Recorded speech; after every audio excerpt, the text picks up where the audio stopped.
Peace of mind. Becoming fully present. Thich Nhat Hanh.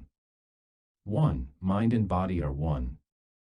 Why do we care about bringing body and mind together? Can't we just continue as we are? The way we're carrying on is making many of us sick. We're sick in our minds and in our bodies. Our planet is sick as well. Reuniting body and mind, which have become alienated from each other, reunites us with ourselves. Once we have come home to ourselves, we can be fully present for ourselves, fully present for others, and fully present for the planet. If you are sad, anxious, or lonely, you may think you need to fix or change something in your mind. If your shoulders are tight, if your back aches, you may think you just need a doctor to help fix that area of your body. But the key to happiness is being fully integrated in body and mind. Much of our suffering comes from an unnecessary division of mind versus matter.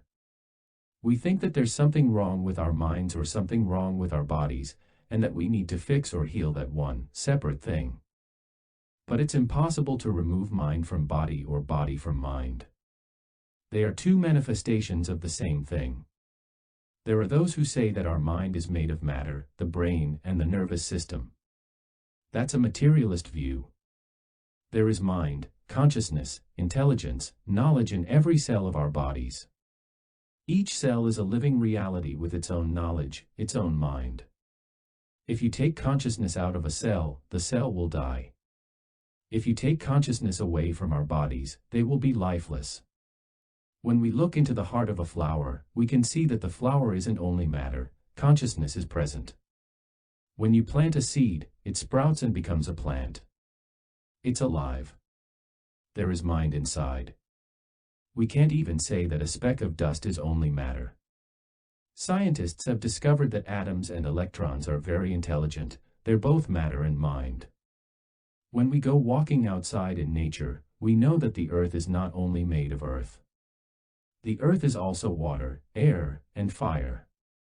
If we were to remove the elements of water, air, and fire from our planet, it would no longer be the earth. In the past we believed that the earth was the center of the cosmos. Now we know that the earth isn't the center of the cosmos. In fact, anything and everything can be the center of the cosmos. A pebble, a squirrel, a piece of dust can be the center of the cosmos, because the one contains the all. This wisdom of non-discrimination is the wisdom that doesn't divide things in two. It's sometimes called the wisdom of non-duality, Advaita Jnana. There are scientists who are still caught in the idea that the mind is within us and that the world we study and observe is outside us. They believe that the subject of cognition is our mind and that its object is the world. As long as we follow this division between subject and object, mind and matter, we won't be able to touch the true nature of things. We will feel alienated. When we reconnect with our own bodies, and with our relationship to the world around us, happiness becomes possible. Bringing body and mind together. Breathing in, I'm aware of my whole body. Breathing out, I'm aware of my whole body. As you breathe in, you can connect with your body. Bring your mind home to your body and remember that you have a body. Very often we're carried far away by our thinking, we're caught by sorrow and regret concerning the past, by fear and anxiety concerning the future, or by our emotions or projects in the present. Our mind is not with our body. We're in a state of dispersion. Dispersion is the opposite of concentration. When you're truly here and concentrated, you can get in touch deeply with the wonders that are inside you and all around you. The sun, the moon, the stars, the trees, the river, the hills, and your body are all wonders that become available to you when you become fully present. Practice coming home to your body. If we know how to breathe mindfully, every breath will bring us happiness. People with asthma know how to appreciate the happiness of being able to breathe normally, and they can savor each breath. If our lungs are healthy and our noses aren't blocked, we can breathe easily. Not to enjoy that ease is like a wasted opportunity. With the practice of mindfulness, every breath brings happiness. Mindfulness can make every moment of our daily life peaceful, clear, and loving. When we breathe in, we might breathe in such a way that joy is possible during the time of breathing in. The in-breath may last 3 or 4 seconds. If we know how to breathe in properly, we can generate the energy of joy just like that. When we breathe out, we can generate the energy of happiness for ourselves, as well as for others around us who benefit from our energy. When we first begin to practice cultivating awareness, we give ourselves instructions in how to sit, breathe, and walk so that we can generate the energy of peace, happiness, and joy. Once we've received this teaching, we have to apply it in our daily lives. Breathing in, I feel joy, is not autosuggestion or wishful thinking, it's a practice. Coming home to the body is a strong practice. There may be pain, disharmony, suffering, or a lack of peace in the body. That's why we start by practicing mindfulness of the breath, so that we can recover ourselves and come home with strength and energy. With the energy of mindful breathing, you come home to your body in order to make peace with it. By practicing mindful breathing, you generate harmony and solidity. Then you're in a position to go home to your whole body, in order to help your body. It's possible to continue mindful breathing while you embrace your body. Breathing in, I'm aware of my whole body. Breathing out, I recognize and embrace my whole body. Your entire body becomes the object of your mindfulness. The subject of mindfulness is your mindful breathing. At first your breath is like an empty truck traveling along the highway, not transporting anything. But when you become aware of your breath and your body, your breath is like a truck that's carrying merchandise. That merchandise is insight. Mindful breathing embraces the whole body. It's very important to come home to your body, to recognize it, take care of it, and make peace with it. The land of the present moment is available only in the here and the now. If you find yourself in the present moment, it means your mind and body are together. When you practice breathing in mindfully, you bring your mind home to your body and you find yourself in the land of the present moment. Mindfulness is the energy that helps the body and the mind come together. When body and mind are together, you are established in the present moment, in the kingdom, in the here and the now. The opposite of mindfulness is forgetfulness. Our body may be there but our mind is somewhere else. Our mind may be caught in sorrow or regret concerning the past. Our mind may be caught in fear or uncertainty about the future. Or it may be caught in our anger or our projects. When we begin to breathe in mindfully, we can, in 2 or 3 seconds, bring our mind home to our body. Breathing in like that, mindfully, we release the past, we release the future, we release our projects, and we become free. That freedom allows us to get in touch with the wonders of life. It doesn't take a long time. A few seconds will do. We breathe in and bring our attention to our in-breath, we release everything and we get a lot of freedom. With that kind of freedom, we can make better decisions. Our thoughts and our decisions are not skewed by our anger, our fear, our sorrow, or our regret. There will be a variety of options we can choose from. Our perspective will have become broader. When you come home to the here and the now with the practice of mindful breathing or mindful walking, you can recognize the many conditions of happiness that are already available. Mindfulness helps you to recognize that there are more than enough conditions to be happy right here and now. When you are in touch with these conditions, joy and happiness are possible right away. 2. The 4 qualities of happiness. The practice of harmonizing body and mind brings more peace, clarity, compassion, and courage into our daily lives. With these 4 qualities, we can have enough happiness to be able to help others. People tend to think of happiness in terms of having plenty of fame, power, wealth, and sensual pleasures. But we know that craving these objects can bring a lot of suffering. So we need to have a very different understanding of happiness. If we cultivate peace in ourselves, then clarity, compassion, and courage will come. If you don't have compassion, you can't be a happy person. A person without compassion is someone who's utterly alone, who can't truly get in touch with another living being. With enough compassion you have the courage to liberate yourself and help liberate other people. That's true happiness, the kind of happiness that every one of us needs. Peace. The first thing we need to do is to help our breathing become more peaceful and calm. With the intervention of mindfulness, our breath becomes more regular and harmonious. When we follow the course of our breath as we breathe in, our breathing naturally becomes deeper, slower, and more pleasant. We only need half a minute of mindful breathing to notice an improvement in the quality of our breathing. Our breath has become more peaceful and harmonious. This is the basis for bringing peace to our body, our feelings, our mind, and our perceptions. Clarity. We often feel overwhelmed or confused. We don't think clearly. Our speech and actions in such moments may create suffering for ourselves and for the people around us. When we have more peace in ourselves, we begin to see things more clearly. Without peace, clarity isn't possible. Clarity helps remove wrong perceptions. When you have enough clarity, you see things as they really are, and what you do and say won't create suffering for you or for other people. Seeing things more clearly, you begin to have compassion, and anger and jealousy fade away.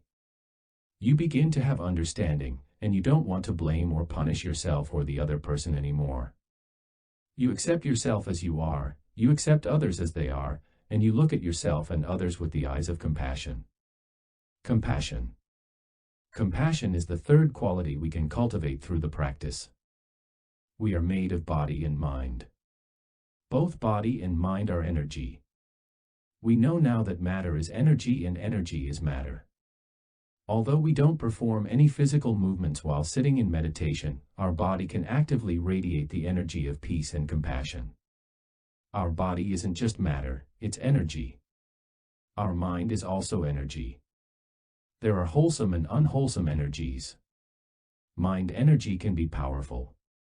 The energy of hate, fear, anger, or despair can be very strong and destructive. While sitting or walking in awareness, we don't generate these energies. Instead, we generate the energies of mindfulness, peace, and compassion.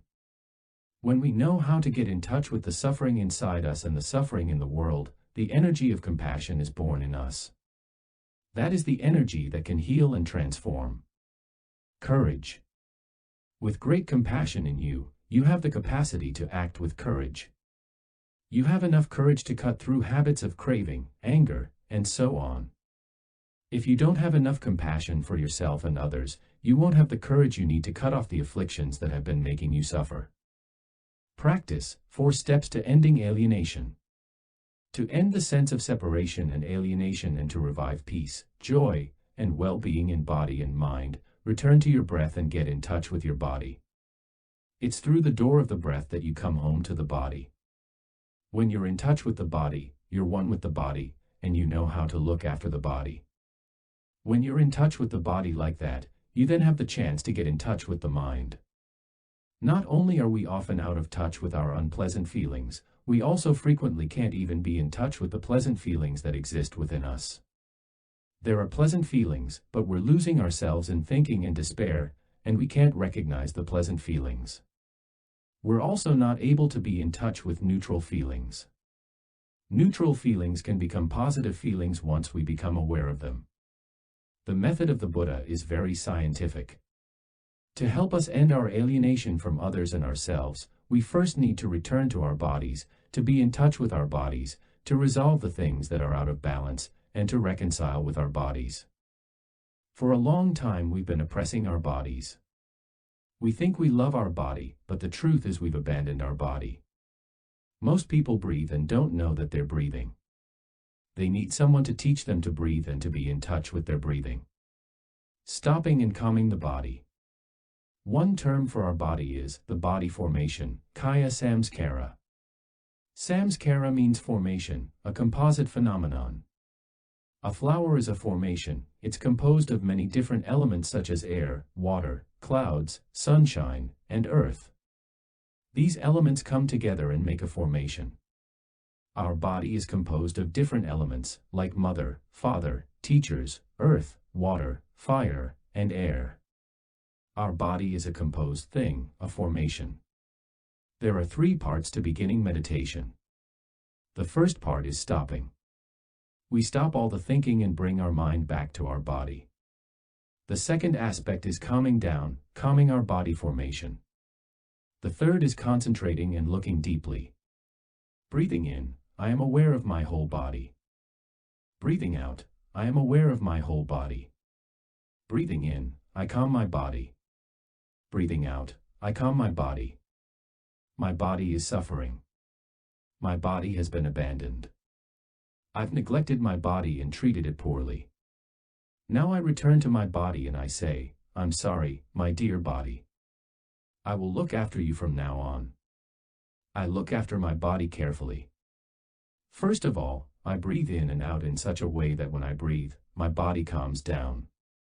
The in-breath and out-breath have the function of helping my body to calm down.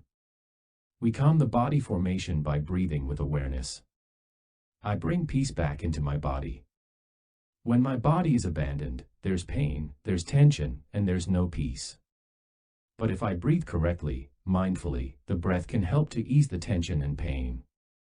Calming the breath will calm the body and reduce the suffering. That's what is meant by calming the body.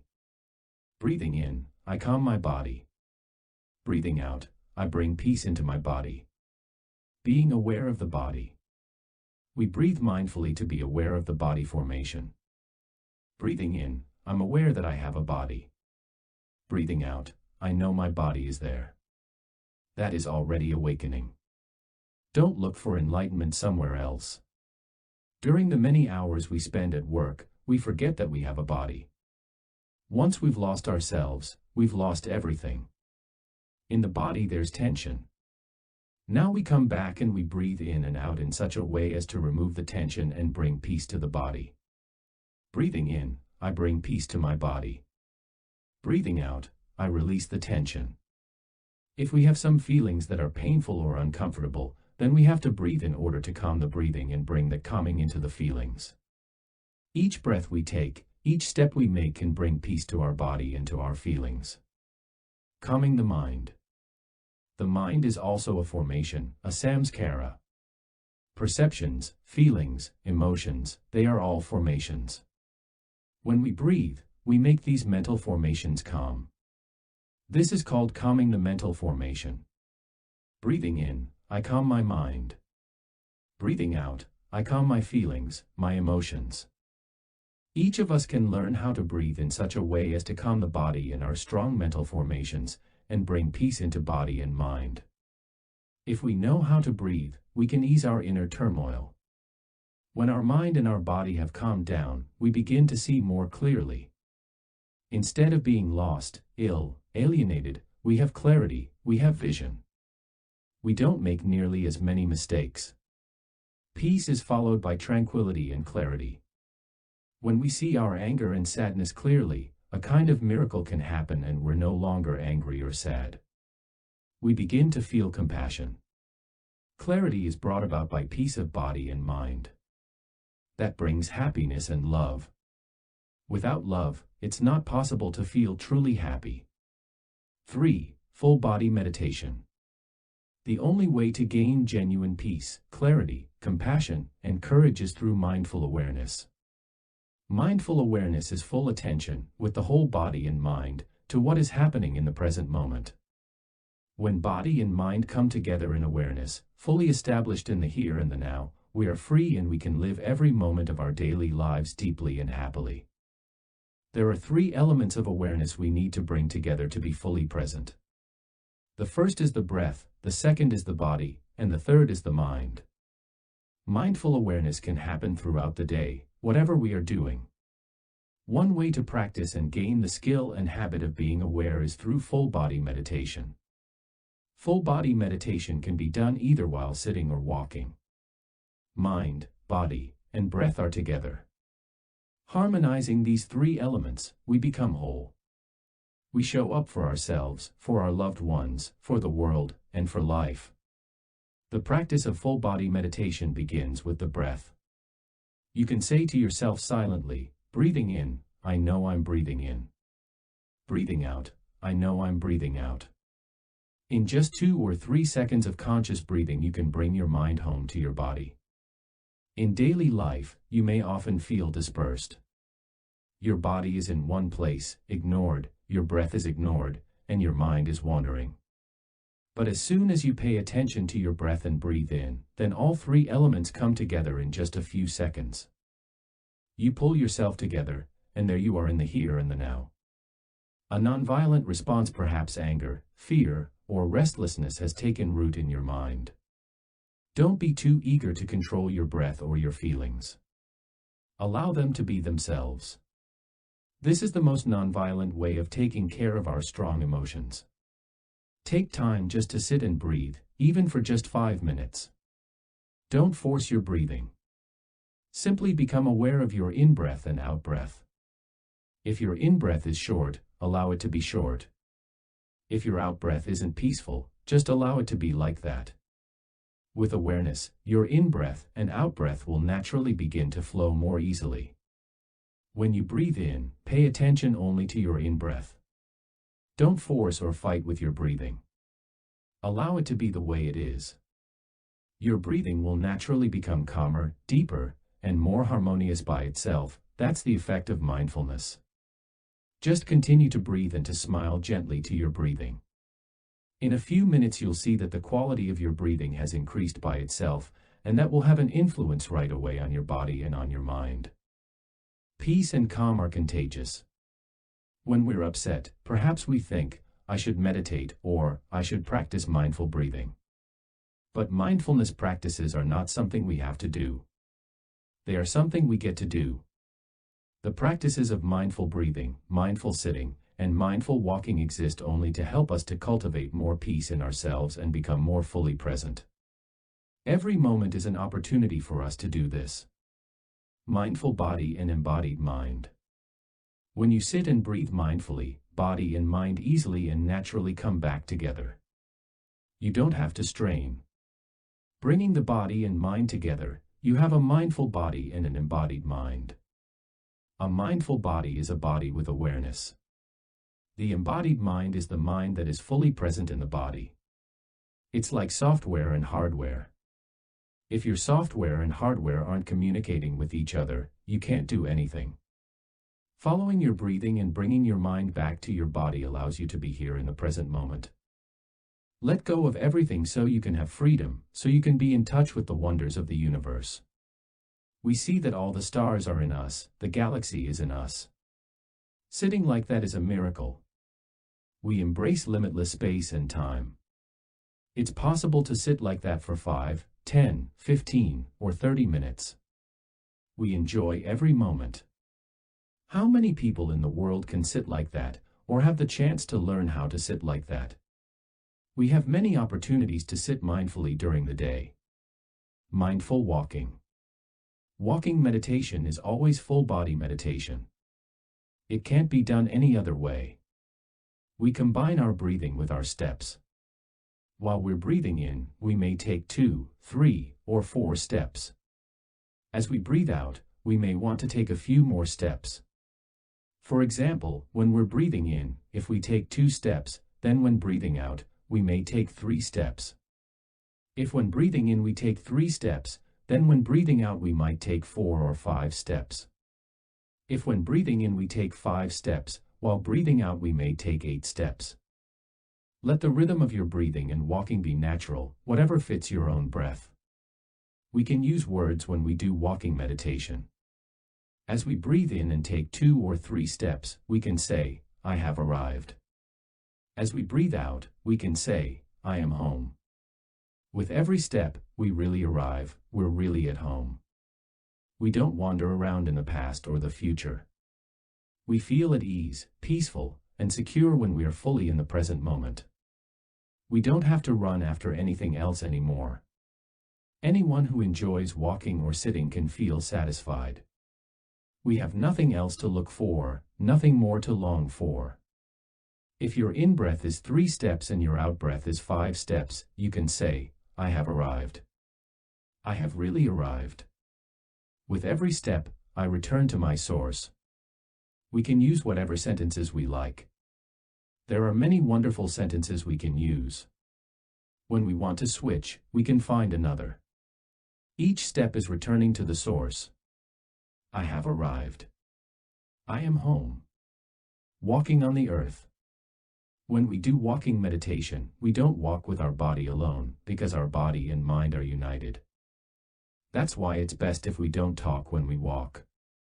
Every step is in noble silence. When we step on the earth, we don't see the earth as mere matter. To look at the earth only as matter is incorrect, that's being caught in materialism. But on the other hand, to see the earth as just consciousness, as philosopher George Berkeley did, is too idealistic. Materialism is one extreme and idealism is another extreme. Both are based on the theory that mind and matter are two different things, either there is only mind or only matter. When we look deeply into the body, we see that the body is not only matter. There is intelligence in it. Every cell in our bodies, and there are trillions of cells, has its intelligence and its very deep understanding. So it's not correct to say our bodies are only matter. Without consciousness there would be no life in the body. When we look at something in the natural world, at a blade of grass or a tree, we see that it has its knowledge. When we look into a seed of corn, we see that it's more than just matter. When we sow a seed in the earth, the seed knows how to grow into a plant, produce flowers, and bear fruit. So to say that maize is only matter is wrong. When we look at the earth, we see that the earth is a wondrous reality. It has its knowledge, just as each cell has its knowledge. The planet Earth can give birth to life and nourish life.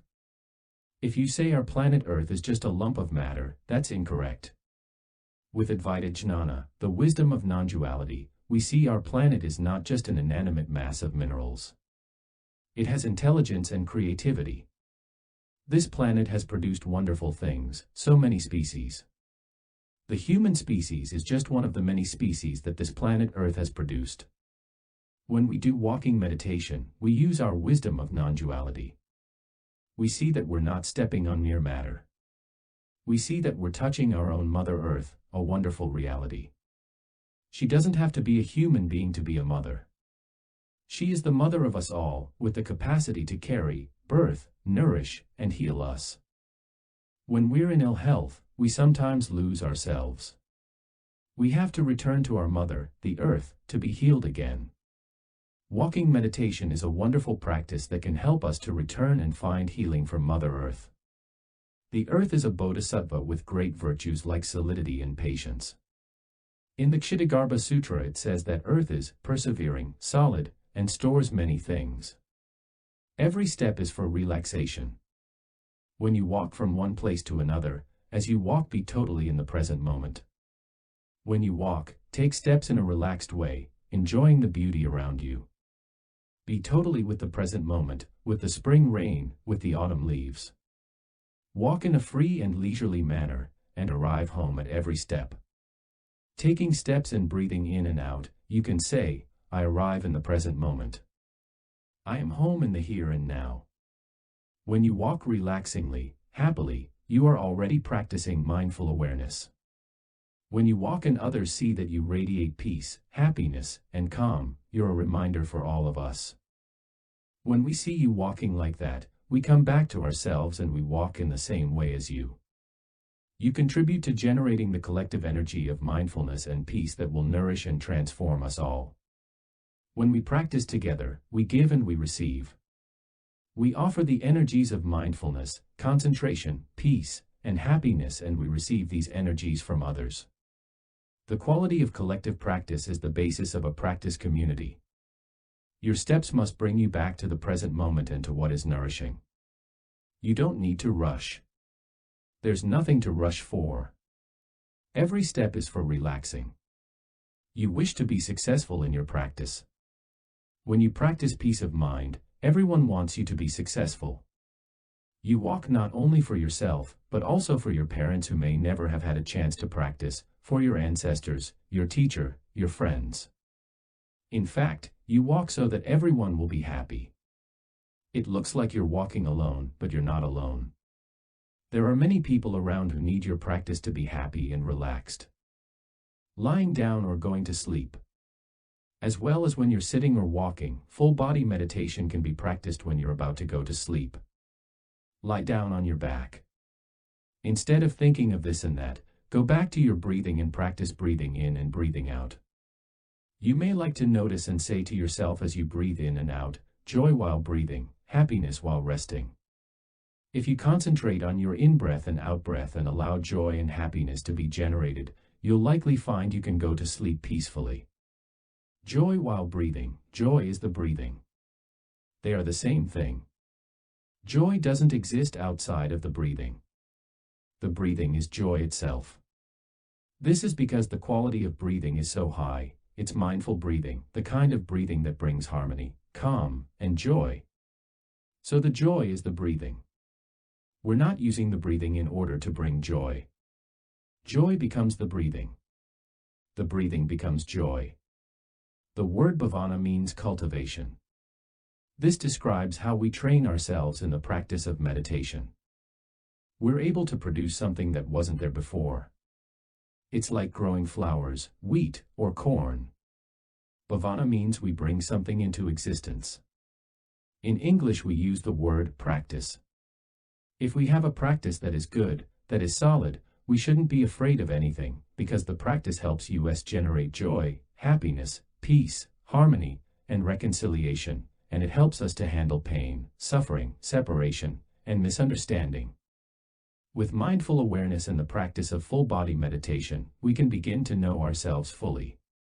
There's no reason to be afraid. Practice deep relaxation. Give yourself at least 20 minutes. When you do deep relaxation in a group, one person can guide the exercise using the following cues or some variation of them.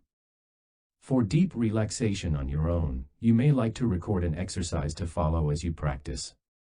Deep relaxation can be done at home, at the office or anywhere, at least once a day, wherever you have the space to lie comfortably.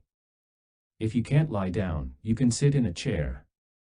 Lie down on your back with your arms at your sides. Make yourself comfortable. Allow your body to relax.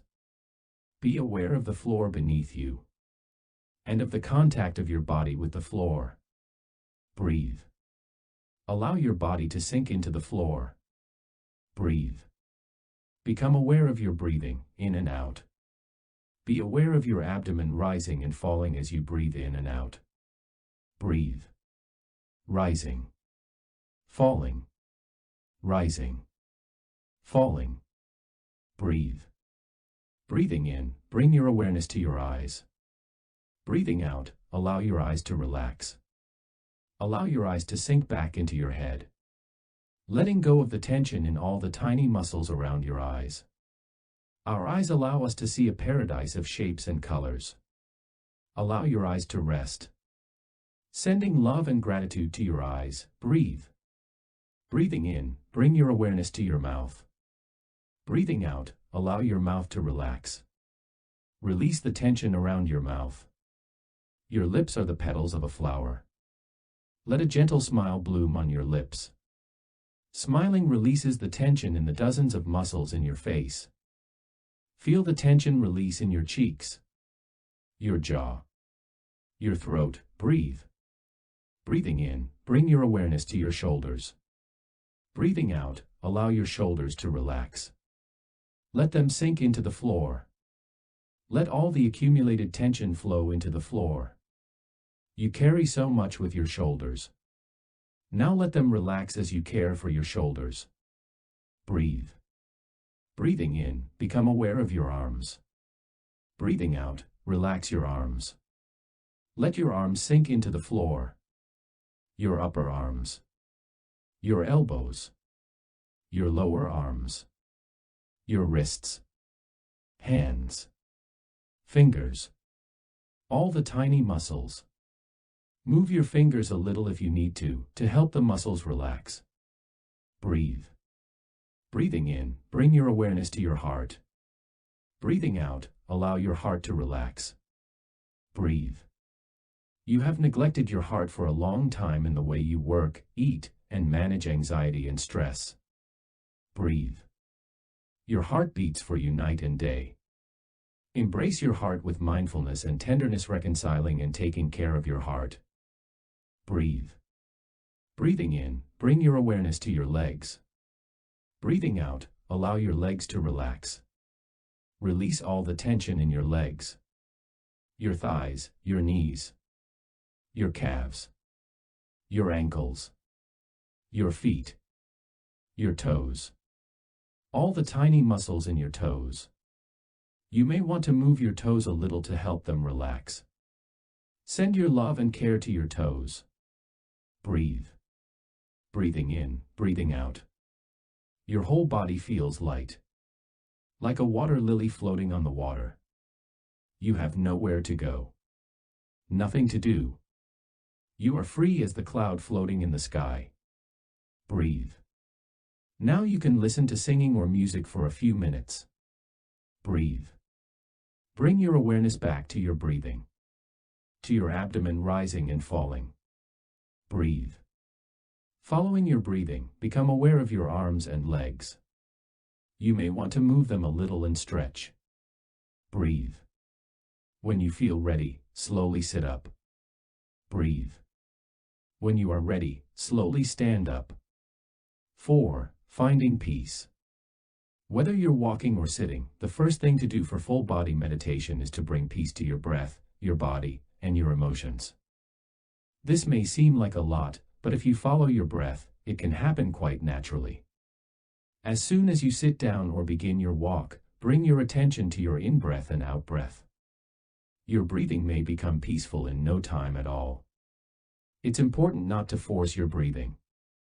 When your breath has become more peaceful, harmonious, and pleasant, you begin to enjoy breathing in and breathing out, and to benefit from the harmony and peace brought to you by the practice. Making our bodies peaceful. The next thing to do is to recognize your body. This is a very important practice, because many of us in our daily lives forget that we have a body. This exercise of going back to our body reminds us that each of us has a body that is our home. If you can get in touch with your body, then you can get in touch with life.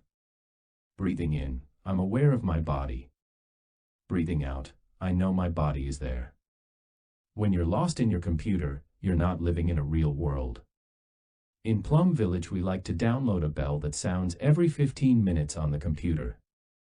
When you're working and you hear the bell, you go back to your in-breath and your out-breath. You breathe in and you recognize that you have a body.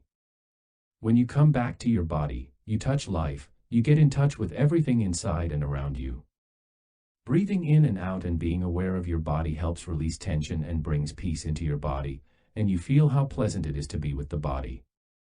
As soon as our in-breath and out-breath have become more peaceful and pleasant, our body begins to benefit. In our body there may not be enough peace. There may be tension, stress, pain in our body, whether we're aware of it or not. There's suffering in our body when there's not enough peace. But as soon as our in-breath and out-breath begin to become more peaceful, that peace will be conveyed to our body. All of us can learn to bring more peace into our bodies. Whether we're sitting, standing, walking, lying down, eating, or working, we can always practice mindful breathing to release the tension in our body and bring in more peace. We can say to ourselves, breathing in, I am aware of my body. Breathing out, I release the tension in my body. We bring the mind back to the body, we recognize the presence of the body, and we release any tension being held in the body. This brings peace to our body, and it can be done in just a few minutes. Peace is something very concrete. There's a harmonious, pleasant feeling born from peace. With the practice of mindful breathing, it's possible to make your breathing and your body peaceful. The Buddha advises that after becoming aware of the whole body, we can become aware of the 4 elements of water, fire, air, and earth within the body. Focus on each element and see if you can sense this element in your body. Up to 60% of the human body is water. The brain is composed of 70% water, 83% of our blood is water, which helps us digest our food. For fire, we can think of the heat and energy we can generate in our bodies to keep us warm and digest our food. Air is our life's breath. Earth is what we eat and digest, and the vitamins and minerals in our blood and bones. If there is balance among the 4 elements, then there is good health. Much of human illness comes from an imbalance between these 4 elements. Recognize the 4 elements within, and recognize the 4 elements all around you, to see the connection between the body and everything we normally think of as outside of the body. Then we become aware of the positions of the body. While seated, you're aware that you're sitting. While walking, you're aware of the steps you make. Sitting meditation is first of all to be aware that we are in a sitting position. We can sit in a way that brings calmness, solidity, and well-being to our body. When walking, walk in a way that brings solidity, freedom, and pleasure for you while walking. Sitting, walking, standing, and lying down, you are mindful of each of these 4 basic positions of your body. That is the practice of mindfulness regarding the body. Then we become aware of every action of the body, getting up, bending down, putting on our coat. Every gesture of your body should be followed and become the object of your mindfulness. Peace in the feelings. The peace we achieve by breathing attentively can benefit not only our body but also our feelings and perceptions. Mindfulness helps us get in touch with what's going on in our body, our feelings, and our perceptions. We make them the objects of our meditation. There are many wonderful things in us and around us. When we make them the objects of our mindfulness, they can nourish and heal us. Every morning when we wake up, we can breathe in with awareness and get in touch with the wonders of life. Mindfulness allows us to be in touch with those wonderful nourishing things that bring healing, joy, and happiness. The first benefits of mindfulness are joy and happiness. Calming painful feelings. Full body meditation helps us become aware of each feeling as it arises, whether it's a pleasant feeling, an unpleasant feeling, a neutral feeling, or a mixed feeling. Before attending to painful feelings, we need to learn how to relate skillfully with the feelings that are not painful. We cultivate joy and happiness to nourish ourselves so we have the capacity and energy to take care of the painful feelings. Calming our breathing in our body and releasing tension can already bring a feeling of joy, a feeling of happiness. Breathing in, I feel joy. Breathing out, I smile to the joy in myself. Breathing in, I feel happy.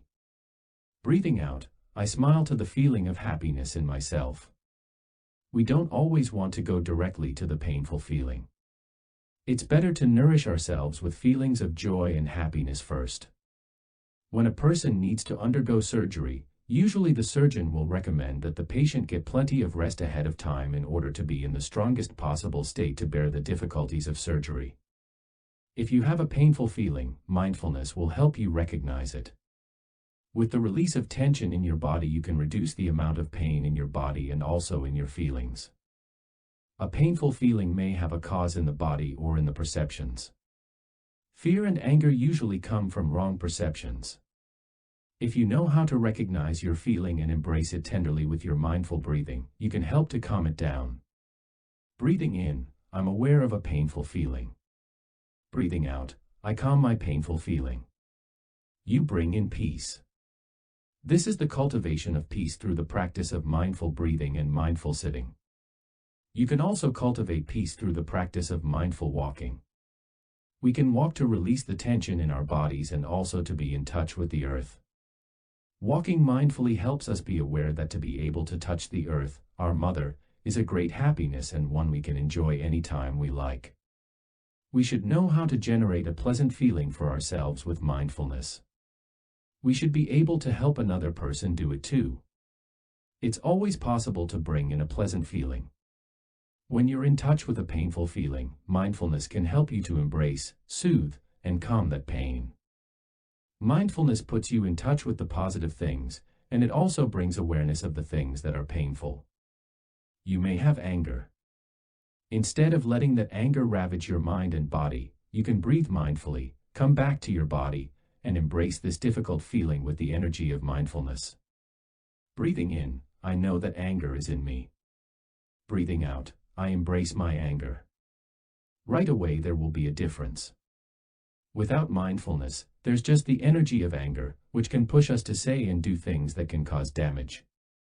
But when we can bring up a second energy, the energy of mindfulness, it recognizes, embraces, and soothes the energy of anger.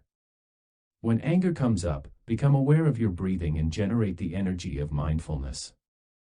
The energy of anger is still there, but now the energy of mindfulness is also there, recognizing and embracing the anger. My little anger, I am here for you, I'm going to take good care of you.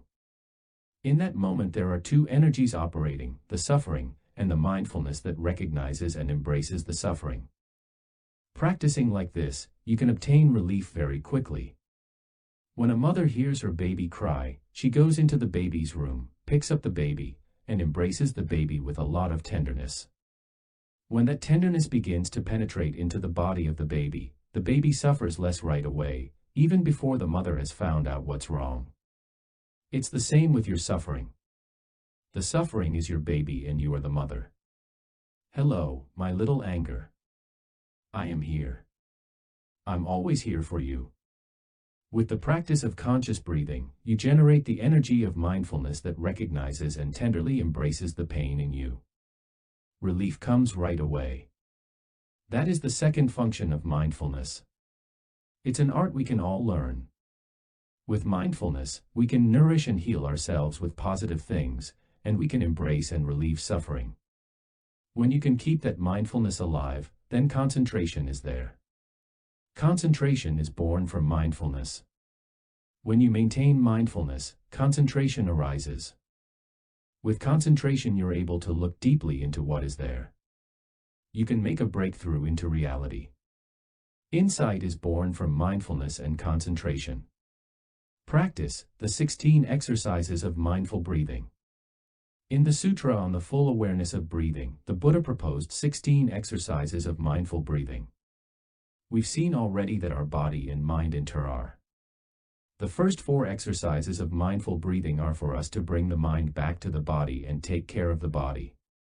The next 4 exercises are to contemplate and take care of the feelings. The third set of 4 is to contemplate our mind, which means our mental formations. The last set of 4 is to help us correct our perceptions by looking into the true nature of things so reality can reveal itself to us. This kind of insight can liberate us from ignorance, suffering, and fear. 1. Awareness of breathing. The first exercise is to be aware of your in-breath and out-breath. As you breathe in, bring your attention to your in-breath. Focus your attention only on your in-breath and release everything else. You release the past, the future, your projects, and you are free. Just by breathing in, you are free, because in that moment you are not your sorrow, your fear, or your regret. You are only your in-breath. Breathing in, I know I'm breathing in. Breathing out, I know I'm breathing out. Although the exercise is very simple, the result can be great. We may get free just by focusing our attention on our in-breath and out-breath. When we wake up each morning, we have the opportunity to return to our body. Breathing in, we recognize there is an in-breath. Breathing in, I know that this is an in-breath. Breathing out, I know that this is an out-breath. That is enlightenment. You don't have to practice 8 years to be enlightened. Normally we don't know we're breathing in, we just breathe in. Now, we breathe in, we put our mind into it, and we know we're breathing in. We recognize, I'm breathing in. Breathing in makes us feel alive. To be alive is something wonderful. We see this as the ABC, or basis, of mindfulness practice. But it's not just the ABC, because on the very first day of practice, knowing that there's an in-breath or an out-breath happening, you're already enlightened. Breathing in and breathing out in awareness can be very enjoyable. So in this exercise we identify the in-breath as an in-breath and the out-breath as an out-breath. The effect can be very deep, because when you pay attention to your in-breath and go home to your body, you suddenly get the insight, I have a body. When mind and body are together, you are truly in the here and now to live your life. Please don't underestimate this easy exercise. Even if you've practiced mindful breathing for 10 or 20 years, this remains a very wonderful practice, and you continue to get more and more benefit from it. 2. Following the breath. The second exercise of mindful breathing is, breathing in, I follow my in-breath from the beginning to the end.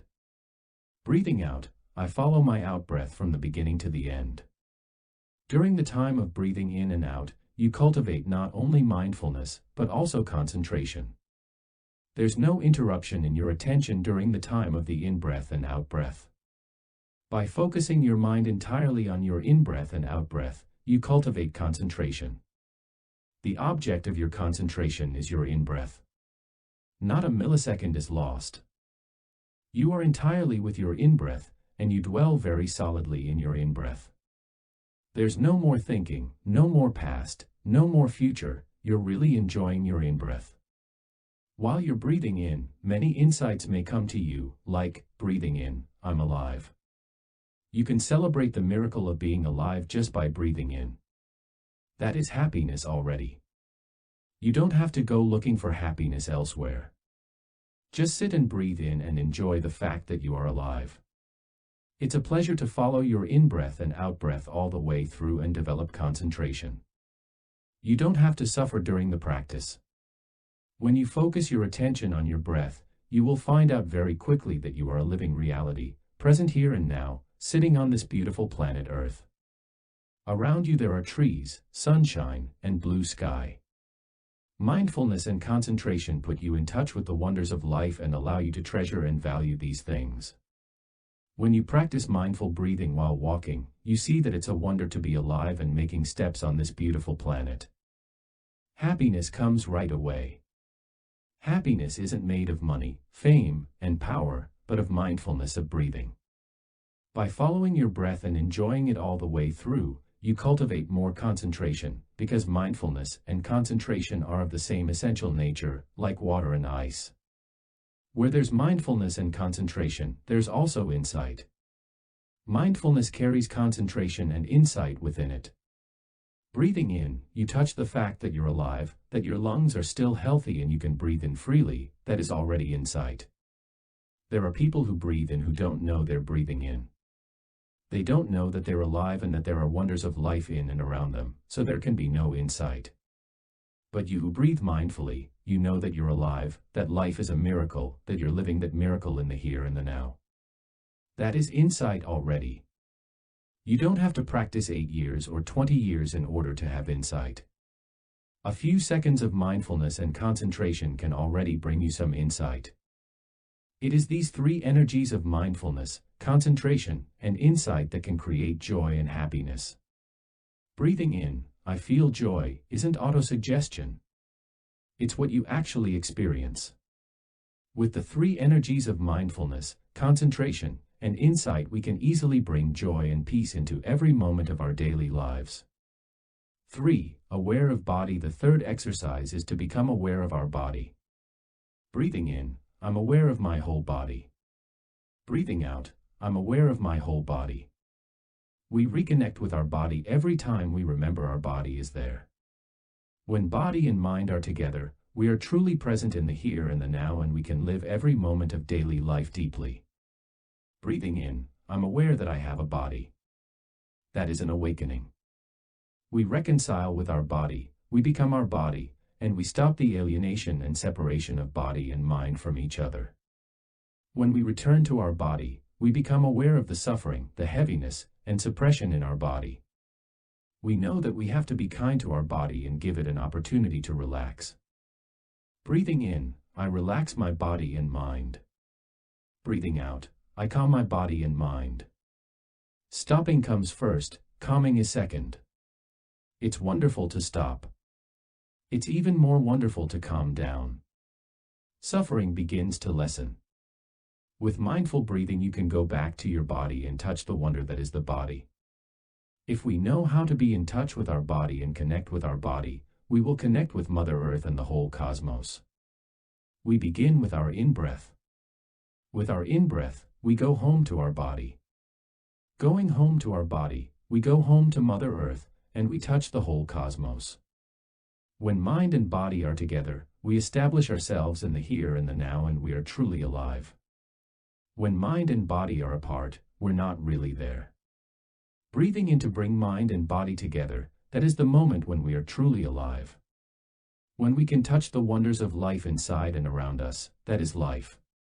When we're with our body, not only do we touch the wonder of our bodies, but we may realize that there is something in our bodies that needs to be transformed, like tension and pain. Living in forgetfulness, We've allowed the tension and pain to accumulate in our bodies. We have a lot of stress every day. Modern life causes tension and stress to accumulate in our bodies. 4. Releasing tension in the body. Being with your body, you may notice that it holds tension, pain, and stress. You would like to do something to release the tension and reduce the pain in your body. While breathing in and breathing out, you just allow the tension in your body to be released. That is the practice of deep relaxation. Breathing in, I calm my body. Breathing out, I release the tension in my body. We can do this while sitting, standing, walking, or lying down.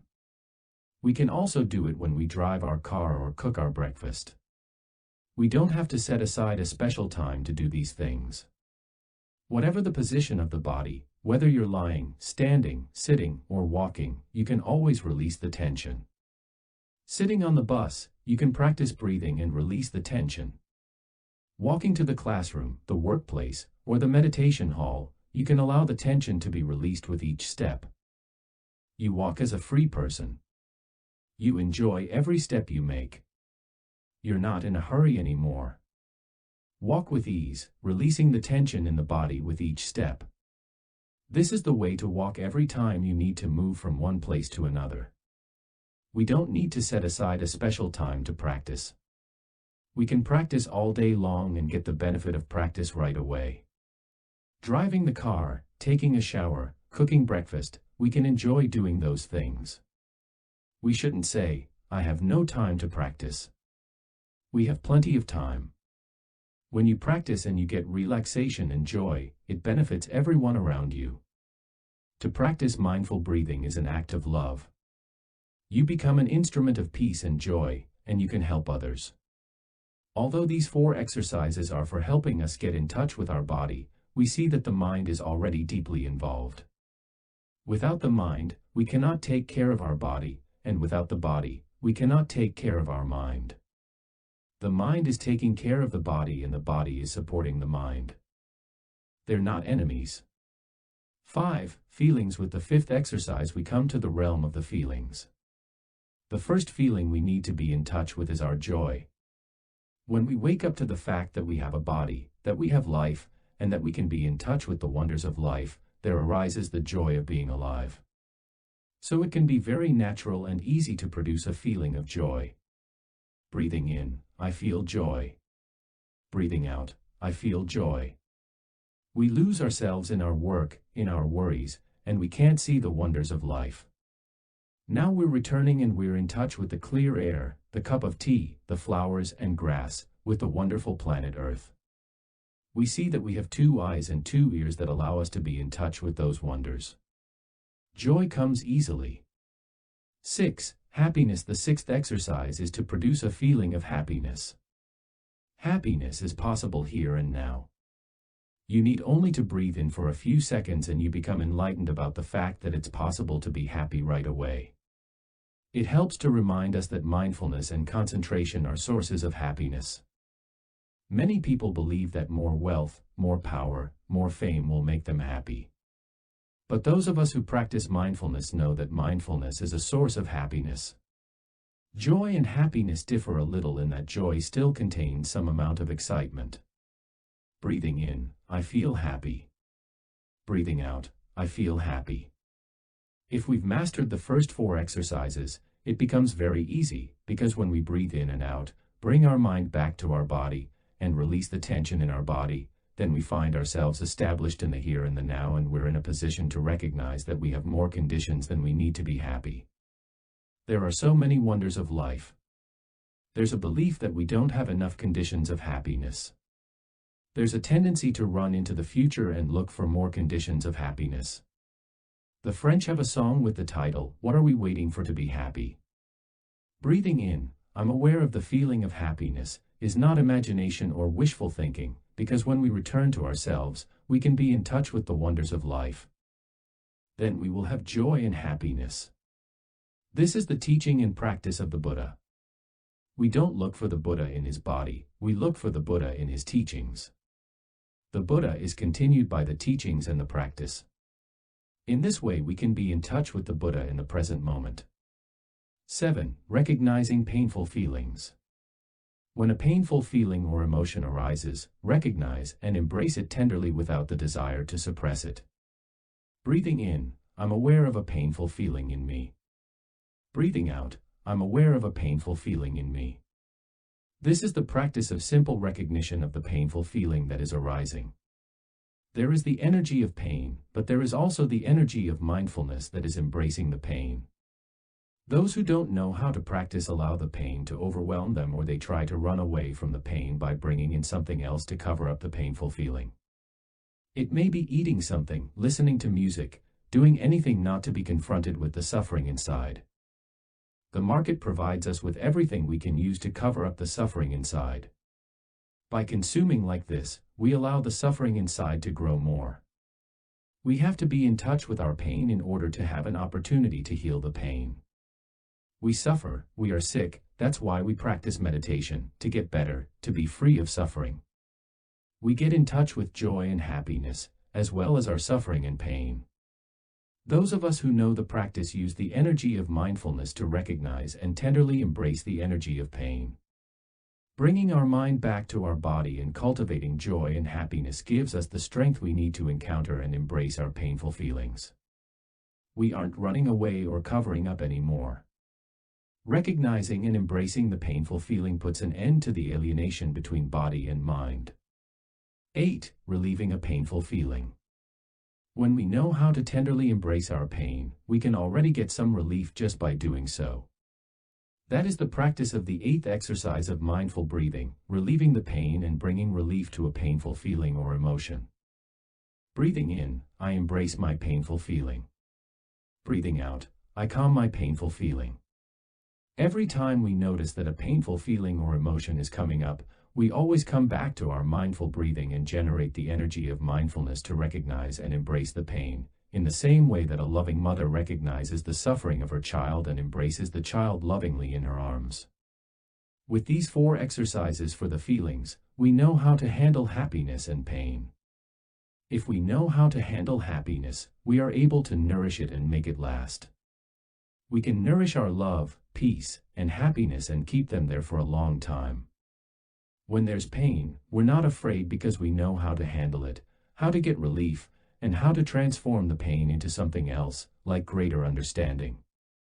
In the beginning we may not know where our suffering has come from, but because we're able to recognize and hold it tenderly, we suffer less already. Some relief is obtained. If we continue with mindfulness and concentration, we'll soon discover the nature and the roots of our pain and suffering. If you're depressed, you may not know why that depression has come. It's as though it's come from out of the blue. But everything has its source, its roots. If you know how to generate the energy of mindfulness and concentration, recognize your depression, and embrace it, you'll suffer less already. With mindfulness you can concentrate on looking into the nature of your depression, and you will find out how and from where that depression has come. 9. Recognizing mental formations. With the next exercise of mindful breathing, we come to the realm of the mind. This 9th exercise is to recognize any thoughts or mental formations when they arise. Breathing in, I'm aware of my mind. Breathing out, I'm aware of my mind. In Buddhism, there are 51 categories of mental formations. There are beneficial mental formations like joy, happiness, brotherhood, tolerance, mindfulness, concentration, understanding, and love.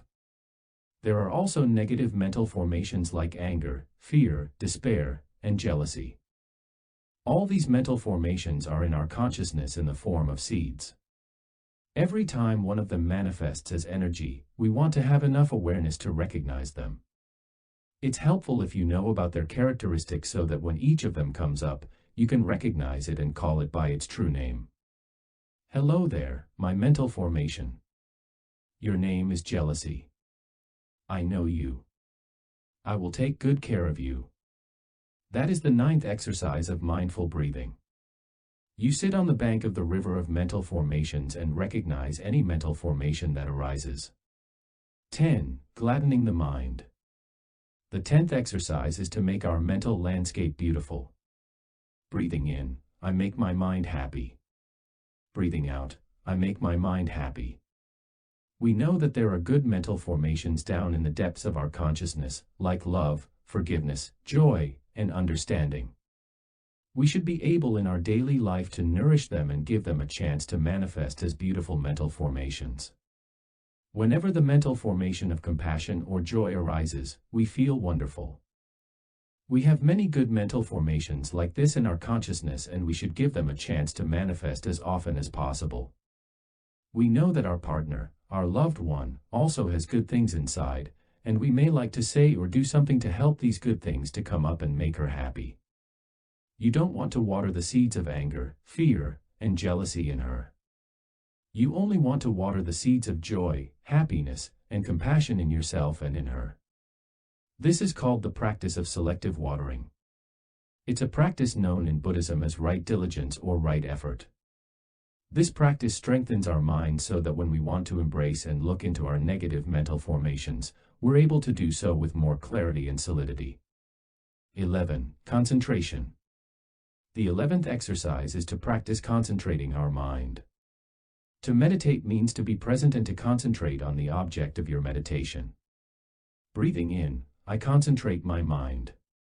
Breathing out, I concentrate my mind. The object of your meditation may be your body, your anger, or your despair. It may be your happiness, it may be the kingdom of God or the pure land of the Buddha. During that time you only have one object, and you wholly concentrate your mind on that object.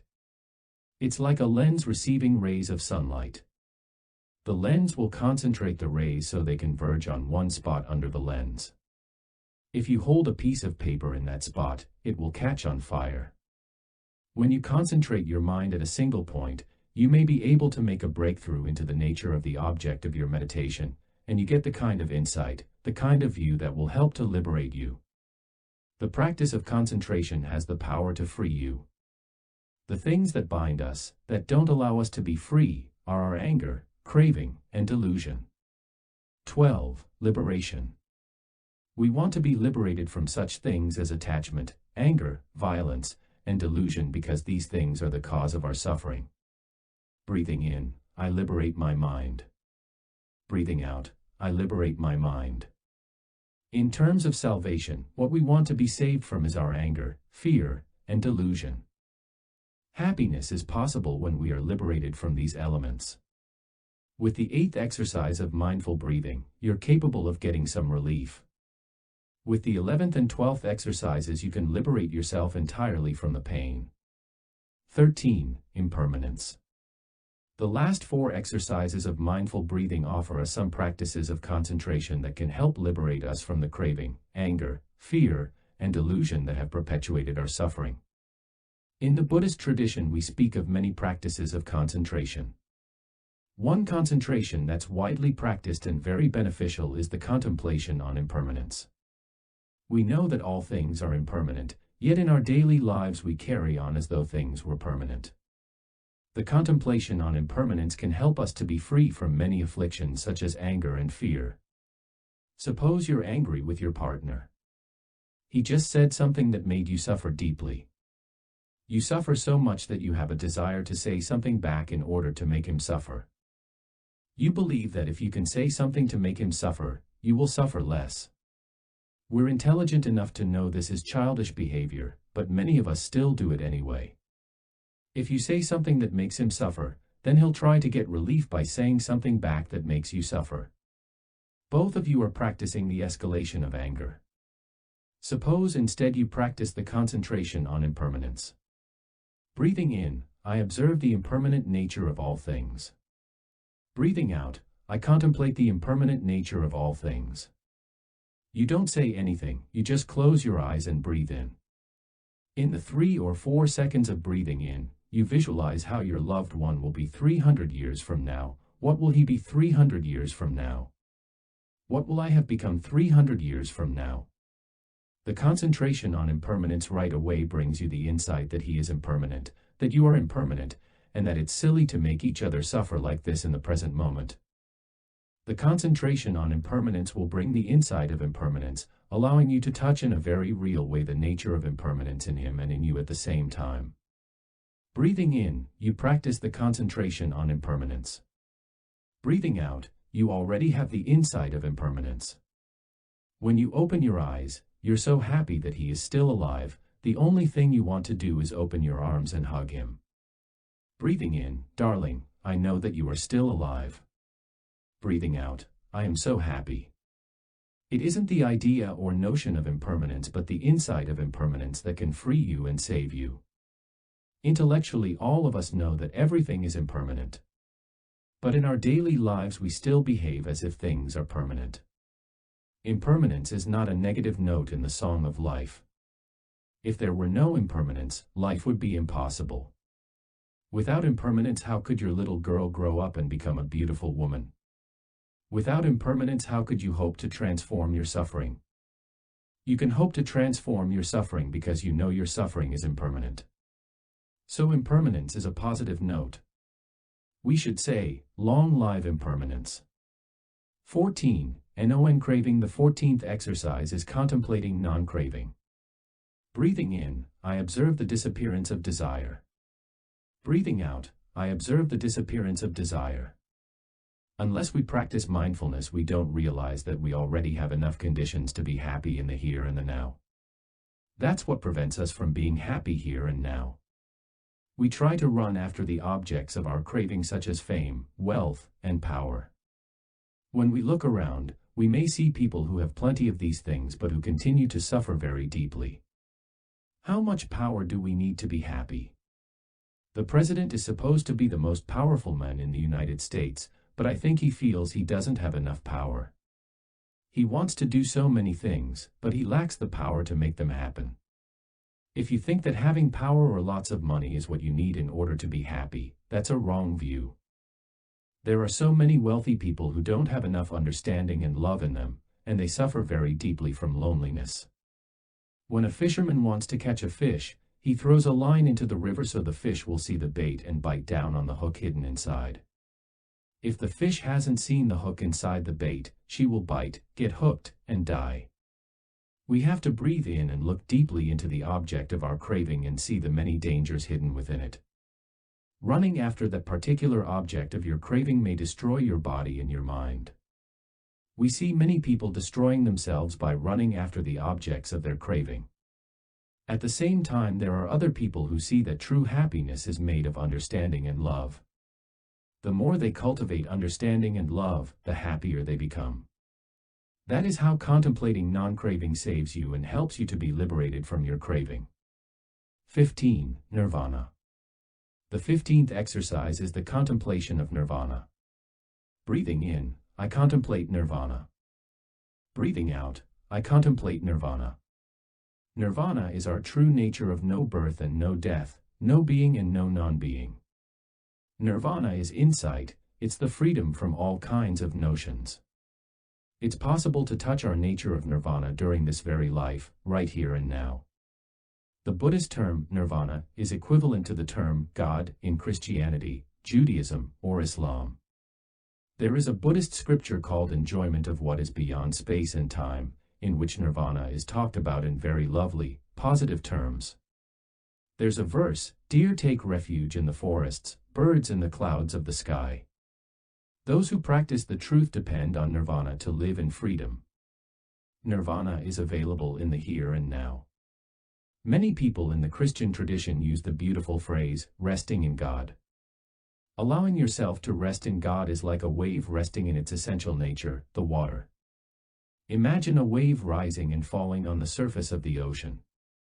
Observing the wave, we can see it has a beginning and an ending. It comes up and it goes down. The notions of beginning, ending, going up, and going down may scare the wave, and she may think, before rising up as this wave, I didn't exist, and soon I will become nothing again. It seems as if before the wave comes up it's not there, and after it goes down it no longer exists. How could a wave be a happy wave if she's caught in these notions of birth and death, beginning and ending, going up and going down? But there's a way out, an opportunity for her to be saved. When she bends down and examines herself, she discovers that she is water. She's a wave, but she's also water. As a wave, she may be described in terms of being and non-being, coming and going. But water cannot be described in these terms. The moment the wave realizes she's water, she's free from such notions as birth and death, coming up and going down. The wave is water right in the here and the now. Just as the wave doesn't need to go looking for water, we don't need to go around seeking nirvana or God. We can enjoy nirvana right away. Just as the wave can rest in water, we can rest in God in the here and the now. With mindfulness and concentration, we are able to touch our true nature of no birth and no death. We know that a cloud can never die, it can only become snow, rain, or ice. A cloud can never become nothing. The true nature of no birth and no death is there in everything, including ourselves. The cloud can look at the rain and smile, and be free from fear. To be the cloud floating in the sky is a wonderful thing, and to become the rain falling down on the earth and nourishing everything is also a wonderful thing. To become a river, to become a cup of tea for people to drink is also wonderful. To become water vapor and become a cloud again is also something wonderful. Our true nature is the nature of no birth and no death. We know that this insight corresponds with what science has found, that nothing is born, nothing dies, everything is in transformation. That is the first law of thermodynamics. 16. Letting go. The last exercise of mindful breathing is the practice of releasing notions, letting go. Notions of birth and death, being and non-being are the foundation of our fear and anxiety. Letting go of these notions makes you free, and you can touch your true nature, you can be in touch with God. To understand the teachings of teachers like the Buddha or Jesus, you have to remove your dualistic way of thinking. Many of us misunderstand the teachings of the Buddha and of Jesus. If we're caught in dualistic thinking, when we observe a father and son, we see them as two completely different people. But when we look deeply into the person of the son, we see the father in each cell of the son. Even if you get angry with your father, even if you don't want to have anything to do with him ever again, you can't remove your father from you. Your father is present in every cell of your body. 5. Reconnecting with the body. Most of us walk around with pains and tension in our bodies. We may think of this as normal or natural or just part of aging. But it's possible to move freely without tension if we can heal the division of body and mind. Even if we have some kind of ailment that causes us physical discomfort, we don't need to have tension around this pain, compounding it. We don't need to cause more suffering. How can we bring relief and healing to our bodies? We may think only a medical doctor can look into our body to know what's happening and heal us. We put all our faith in somebody else. It's similar to the relationship some of us have to religion. We put our belief wholly into a deity who we believe can save us. But in reality, the basis for healing is to be in touch with ourselves, with our own bodies. Breathing in, I'm aware that I have a body. Breathing out, I recognize that my body is there. In that in-breath and out-breath we find a way to be in touch with our body. Sickness comes from the disconnection of body and mind. Can you calculate in how many moments out of 24 hours your body and mind are in harmony? Your mind very seldom stays with your body. It has the tendency to wander off. How much time does each of us spend in front of the computer? There are people who spend more than 12 hours on the computer every day. In that time, they completely forget they have a body. There are other things like the phone and the television that make us forget our bodies. We have many distractions that take our minds away from being in touch with our bodies. We actually forget we have a body. How can we not get sick? It's inevitable. If we can't be in touch with our bodies, we can't really be in touch with our minds. Body and mind are two sides of a coin, we can't separate them. When the mind is wandering around outside, we don't really know what's happening within the mind or the body. We don't know how to embrace our worry, sadness, and anger, so we cover up our alienation with consumption, reading magazines, listening to music, watching videos, drinking wine, taking drugs, or eating when we're not hungry. We eat in order to forget. When we eat, We think we can forget our suffering, our sadness, our worry, and we eat too much. Humans are sick today because they're out of touch with their bodies and they can't be in touch with their minds. How then is it possible to be in touch with the source of health, Mother Earth? If you can be in touch with your body, you have an opportunity to be in touch with Mother Earth, your source. Embracing our suffering. Everyone has the seed of suffering inside. Sometimes it slumbers in the depths of our consciousness and sometimes it manifests as a very noticeable energy. When suffering manifests, it's difficult to feel joy or happiness. The practice of conscious breathing and mindful walking or mindful sitting can help us handle the suffering inside. Our suffering is not only our own suffering.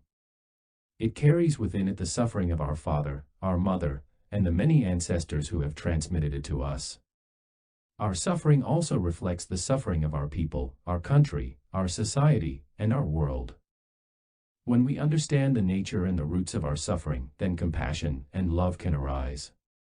We go home to ourselves and get in touch with the suffering inside and hold it tenderly. This is our practice. We can do the same with our fear. Practicing conscious breathing, we generate the energy of mindfulness and concentration. These are the energies with which we can recognize and embrace our suffering. If we don't have the energy of mindfulness, the suffering may overwhelm us. But if we breathe in and out and allow our body to be relaxed, we can generate the energy of mindfulness and concentration, and with that energy we can embrace and take care of our suffering. You just accept your suffering and hold it tenderly.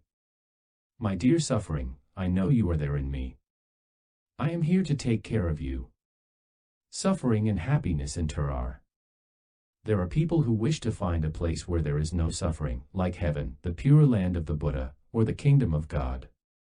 We may think that, up there is no suffering, there is only happiness.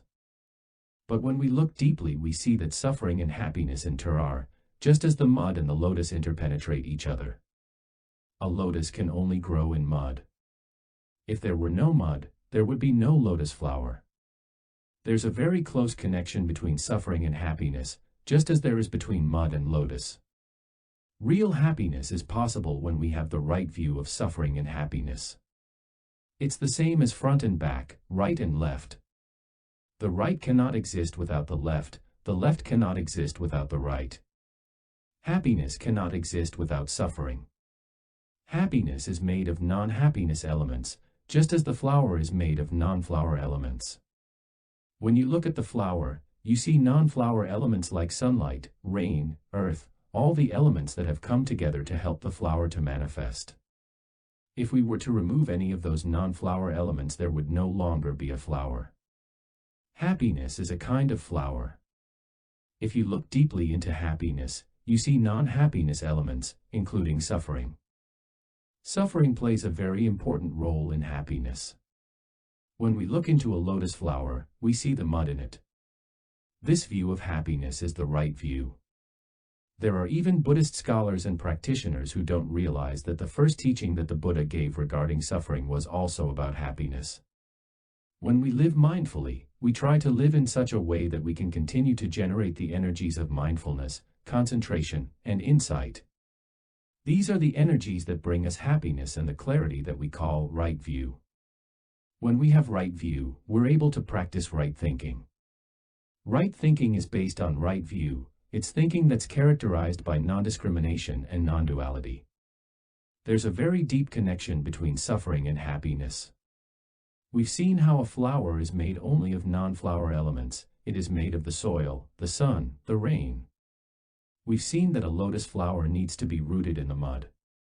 In the same way, happiness cannot be there in the absence of suffering. If we have the idea that there's a place where suffering doesn't exist, where there's only happiness, that isn't correct. It's not right thinking because it's not based on right view. According to right view, there can be no happiness without suffering. Our thinking can make us suffer. But our thinking can also make us free. We need right thinking to help us stop our suffering, so we can begin to have more happiness. If there's a group of people living in the same environment, some may be happy and others unhappy. There are those among us who have the ability to appreciate the presence of the sun, who can get in touch with the trees, the fog, and all the wonders of life that are around us and inside us. But there are some people who don't have the ability to get in touch with these wonderful things. They only see suffering. The conditions of their lives are exactly the same as those of the people who are happy, so why are some people happy and others not happy? The answer is that the one who is happy has right view. The other is suffering because he doesn't have right view, so his thinking is not right thinking.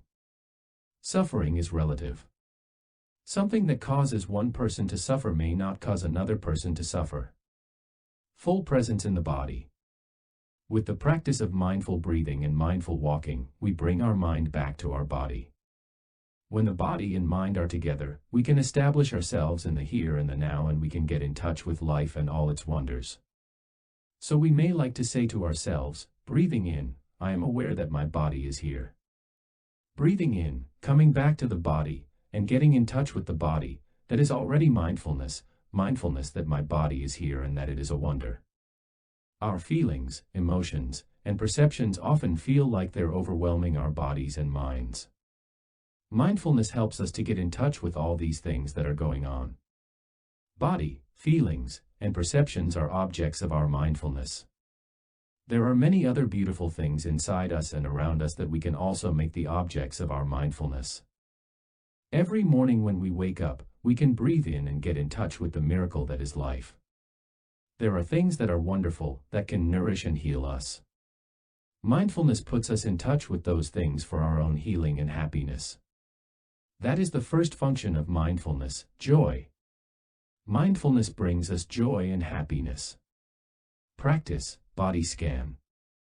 There is an exercise for releasing the tension in the body as a whole and releasing the tension in each part. We can begin by paying attention to the whole body and then different parts of the body. Begin with the head, or the hair on the head, and finish with the toes. Breathing in, I am aware of my brain. Breathing out, I smile to my brain. Use the conscious mind to recognize that a certain part of the body is there. In this way, we can recognize and embrace it with the energy of mindfulness and allow that part of the body to relax and release the tension. Then you come down to the eyes. Breathing in, I'm aware of my eyes. Breathing out, I smile to my eyes. Allow your eyes to release the tension that is in and around the eyes. A light smile can help you to relax. You can go on to send that smile to different parts of your body. In your face there are dozens of muscles, and when you get angry or fearful there's a lot of tension in all these muscles. If you breathe in and are aware of them, and breathe out and smile to them, you can help them to release the tension. Your face can be completely relaxed after just one in-breath and out-breath. Your smile can bring about a miracle. Breathing in, I smile. Breathing out, I allow all the muscles in my face to relax. Then you come to your shoulders, and then your heart. Then to your left arm, and your right arm, always recognizing them with the energy of mindfulness and smiling to them and helping them to release the tension. It's like scanning the body, not with an X-ray, but with the ray of your mindfulness. You take the time, perhaps 10 or 15 minutes, to scan your body with the energy of mindfulness. Smiling to every part of your body, you help that part of the body to relax and release tension. When we come to a part of the body that is ailing, we can stay there longer. We should spend more time recognizing and embracing that part of our body with the energy of mindfulness. Embrace it, smile to it, and help it to release the tension. Practicing this exercise will help you heal. If you have to use some drugs for a physical ailment, please don't rely on them alone. When you know how to help release the tension in that part of the body, the healing happens much more quickly. When there's a physical pain, your mindfulness will tell you that it's only a physical pain, and with that kind of awareness you won't exaggerate anything or worsen the pain because of fear and tension. 6. Generating mindfulness, concentration, and insight. True life is possible only with mindfulness and concentration. If you're in a state of dispersion, you are lost. The thinking we do in this kind of state is very seldom beneficial. Thinking can be productive and good. But most of our thinking is not productive. Our thoughts pull us away from the here and the now. It's only in the here and the now that we can encounter real life, that we can be in touch with our body and the other wonders of life available in the here and the now. So we think, and we get lost in our thinking, and we're not there for life. It's very important to learn how to stop all that thinking. It doesn't mean that thinking is inherently bad, because in fact, thinking can be good. But so much of our thinking causes sorrow, fear, or anger to arise. We need to learn to stop thinking in order to begin to feel the presence of our body, feel the presence of the wonders of life that are available in the here and the now. If you can feel their presence, you can get the nourishment and healing that you need from the sunshine, the fresh air, the beautiful trees, your lungs, your in-breath and out-breath. During the time you breathe in, you become aware once again that you have a body. There's a kind of happy reunion between mind and body. It may take only a few seconds for you to become anchored back home in the here and the now so that you can truly live your life. We have to be in the here and the now in order to be alive. The past is no longer with us and the future is not yet here. Only in the present moment are the wonders of life available. The secret of meditation is to bring the mind home to the body and be in the here and the now. It's very simple. Stopping the thinking will help tremendously. Mindfulness, concentration, and insight. When you're practicing mindfulness of your body becomes the only object of your mindfulness. Breathing in, I know my body is there. Breathing out, I know my body is there. When mindfulness is strong and focused like that, concentration is born. The object of your concentration is also your body. When mindfulness and concentration are powerful enough, you can make a breakthrough into reality, and you get insight, realization, and you discover things. Mindfulness, or smriti in Sanskrit, is the first energy. Mindfulness brings about concentration, samadhi, the second energy, and together mindfulness and concentration bring insight, prajna.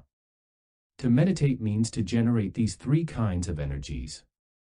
You don't have to ask for them to come to you from outside. Everyone has the seeds of mindfulness, concentration, and insight within himself or herself. With the practice of mindful breathing, mindful walking, mindful sitting, we help these seeds to manifest as energies. These are the three kinds of energy that make an enlightened being. They make you awake, bring your body and mind fully together, and put you in touch with all the wonders of life. You stop running and trying to look for happiness somewhere else. You see that happiness is possible in the here and the now. Joy and happiness are possible right away when mindfulness and concentration are strong enough. You rediscover that your body is there, that all the wonders of life are there. That so many conditions of happiness are already available. This is already insight.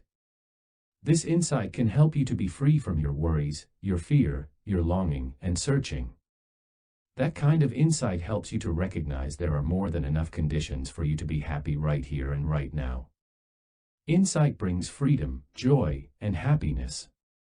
When you're fully aware of what is there, and you can maintain that awareness and keep concentration alive, then insight arises.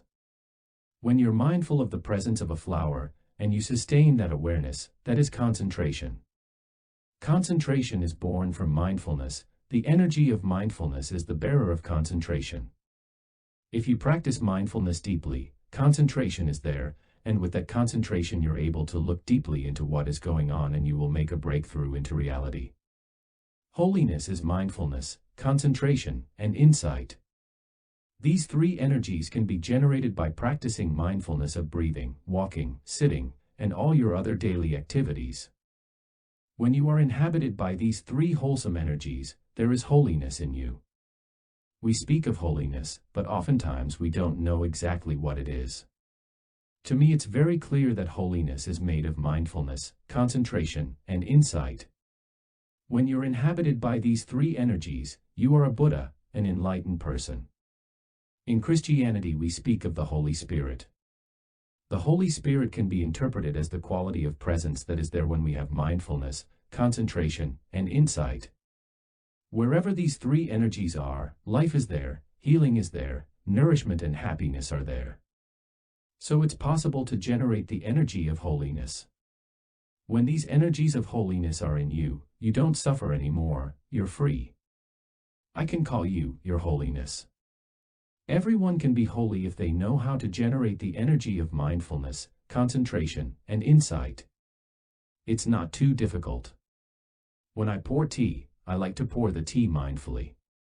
When I pour the tea mindfully, my mind isn't in the past, in the future, or with my projects. My mind is focused on pouring the tea. I'm fully concentrated on the act of pouring tea. Pouring tea becomes the only object of my mindfulness and concentration. That is a pleasure, and it also can bring many insights. I can see that in the tea there is a cloud. Yesterday it was a cloud. But today it is my tea. Insight is not something very far away. With mindfulness and concentration you can begin to get the insight that can liberate you and bring you happiness. There is mindfulness of breathing, mindfulness of pouring tea, mindfulness of drinking tea, mindfulness of walking, mindfulness of breathing, mindfulness of brushing teeth, and so on. When you breathe mindfully, you focus your attention only on one thing, your in or out breath that is happening. You are concentrated on your breath. When you are really concentrated on your breath, insight can come right away. You may get the insight that you are fully alive, and to be fully alive like that is a miracle. Insight is not something far away. Insight is enlightenment, awakening. You're enlightened about the fact that you are alive. You wake up once again to the miraculous reality that you are there, still alive. There are many insights that can happen while you breathe in mindfully. You breathe in and you realize that your legs are still strong enough for you to walk, jump, and run. There are those of us who can no longer walk. When I practice walking, I'm very happy and grateful that I can still walk. Many of my friends from my generation can't walk anymore. But I'm still capable of using my feet and walking with my friends. Just walking can bring a lot of happiness. Thanks to mindfulness, concentration, and insight, every step can generate the energy of joy and happiness. That is meditation. Bringing your mind home to your body, establishing yourself in the present moment and touching the wonders of life makes joy, happiness, and freedom possible in the here and the now. Everyone can do it. Everyone can pour his tea mindfully. Everyone can drink her tea mindfully. Instead of allowing ourselves to think of the past or the future, we just focus our mindfulness on drinking tea. We are fully present in the here and the now. The only thing we touch is the tea. If I'm mindful of my body and am established in the here and the now, I become so much more real. When I'm real, life is also real. The tea I'm holding in my hands is real. It's because I'm real that the tea becomes real. The encounter between the tea and me is real, that's real life. If you're possessed by fear, anger, or ruminative thinking, you're not truly there and your tea is not truly there. It's not true life. Generating the energy of mindfulness is the basic practice. The energy of mindfulness makes things real and alive. The practices of mindful walking, mindful sitting, and mindful breathing help generate the energy of mindfulness and are the basic practice. You can take a shower in mindfulness and enjoy the entire time of taking a shower. When you prepare your breakfast, if you allow mindfulness to be there in every moment, you can enjoy making breakfast and it can be a time of genuine happiness. Every moment of making breakfast can be a delight. When you wash the dishes you can wash the same way, breathing in, feeling your aliveness, standing at the sink and recognizing that the water is flowing. Water has come from far away into your kitchen. Getting in touch with water and washing each plate and bowl in mindfulness can be a joy. You don't need to hurry to finish washing dishes. You can enjoy washing your dishes.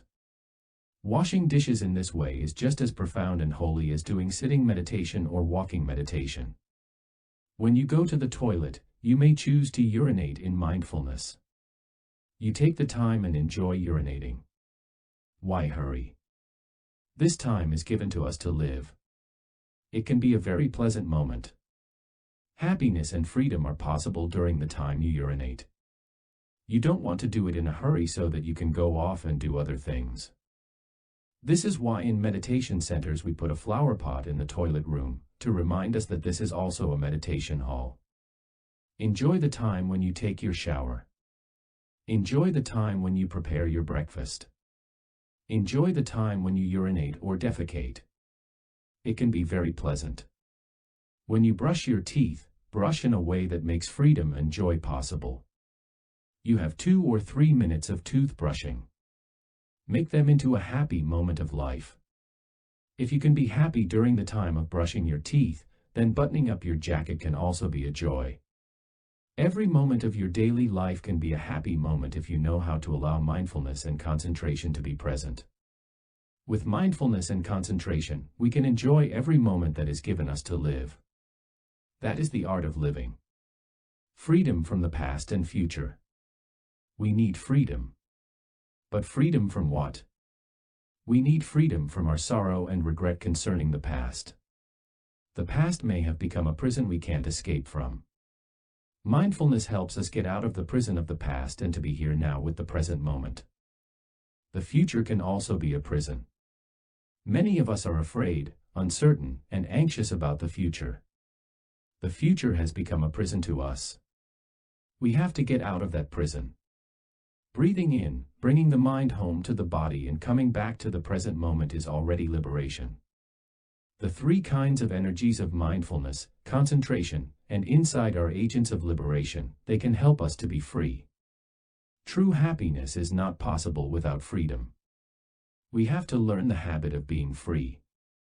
When we sit as a free person, light, happy, enjoying our body and the time of sitting. When we walk like a free person. We don't allow the past, the future, our projects, or our fear to get hold of us. We are free. We relish every step. Every step is freedom. Every step is nourishment. Every step is healing. Every step is joy. We can borrow from the collective energy of the group that is walking mindfully with us. We flow like a river. Walking like that is a celebration of life. Every step is a celebration. We arrive in the here and the now. We arrive in the kingdom of God, in the pure land of the Buddha with every step. You are a bell of mindfulness. When I see you established in the present moment, walking with ease, mindfully and happily, I know that you are in the kingdom of God, in the pure land of the Buddha, and I am inspired to walk like you. I breathe in and I'm aware of my in-breath. I make a step and I'm aware that I'm alive. I touch the beautiful Bodhisattva, the great earth, and I also arrive in the pure land of the Buddha, the kingdom of God. So your practice is very helpful. You just walk mindfully and breathe mindfully, and all of us will benefit from your practice. You're a bell of mindfulness. You remind us to come home to the here and the now and become alive again. You may think you're not doing anything for us, but that's not true. You're walking mindfully, enjoying every step, and you're generating the energy of joy and happiness in yourself. You are helping us. We need people like you, happy people, free people, joyful people. When we see you walking like that, we want to do like you. Collective energy of practice. When we practice together as a group, we generate a collective energy of mindfulness and peace that can help heal and nourish us and our children. Practicing together, we have the opportunity to produce the powerful, collective energy of mindfulness, compassion, concentration, insight, and joy that can help change the world. We don't need more money, fame, or wealth in order to be happy. Just generating these 3 kinds of energies, we can create freedom and happiness for ourselves and for many people around us. We have a chance to be together. Walking from one place to another, why don't we enjoy every step? We are here for that. Enjoy every step. Give yourself pleasure, joy, and freedom with every step. Stop running. We have a habit of running. We've been running for a long time. Now, we have to recognize that habit, stop running, and learn to live our life properly and deeply. We can be supported by our brothers and sisters in the practice. This is why we come together. After 1 week it may become our new habit to walk happily, breathe happily, sit happily, eat happily, brush our teeth happily. To learn to live mindfully and to be happy in every moment, to learn in every moment is a good habit to develop. We don't need to wait until tomorrow or some time in the future to be happy. What are we waiting for to be happy? Why are we waiting to start celebrating? We can celebrate now. Every step is to celebrate life, thanks to mindfulness, concentration, and insight. Generating joy. Breathing in, I bring in a pleasant feeling, a feeling of joy. This is not mere imagination or wishful thinking. It's possible to generate these feelings with mindfulness. Breathing in mindfully, you may get the insight that so many conditions of happiness are available right this minute. Your feet are strong, your eyes are still in good condition, your ears can hear all kinds of sounds, and you can enjoy walking. Walking meditation becomes a pleasure, a delight. When you touch the conditions of happiness with mindfulness, joy is born naturally, the joy of being alive, the joy of having opportunities to practice, to heal, to nourish, to release tension, and the joy of practicing with others.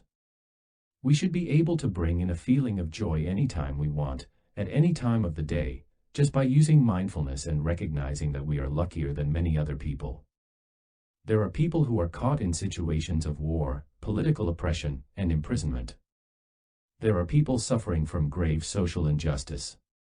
But right now, we are here in an environment that has enough freedom. We have fresh air, we have a place to walk, a place to sit, we have something to eat, we don't have to walk 10 miles to fetch water to drink. There are many conditions of happiness available. We overlook them. We take them for granted. We don't treasure them.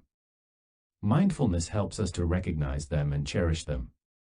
With that kind of attention, that kind of mindfulness, we can produce joy.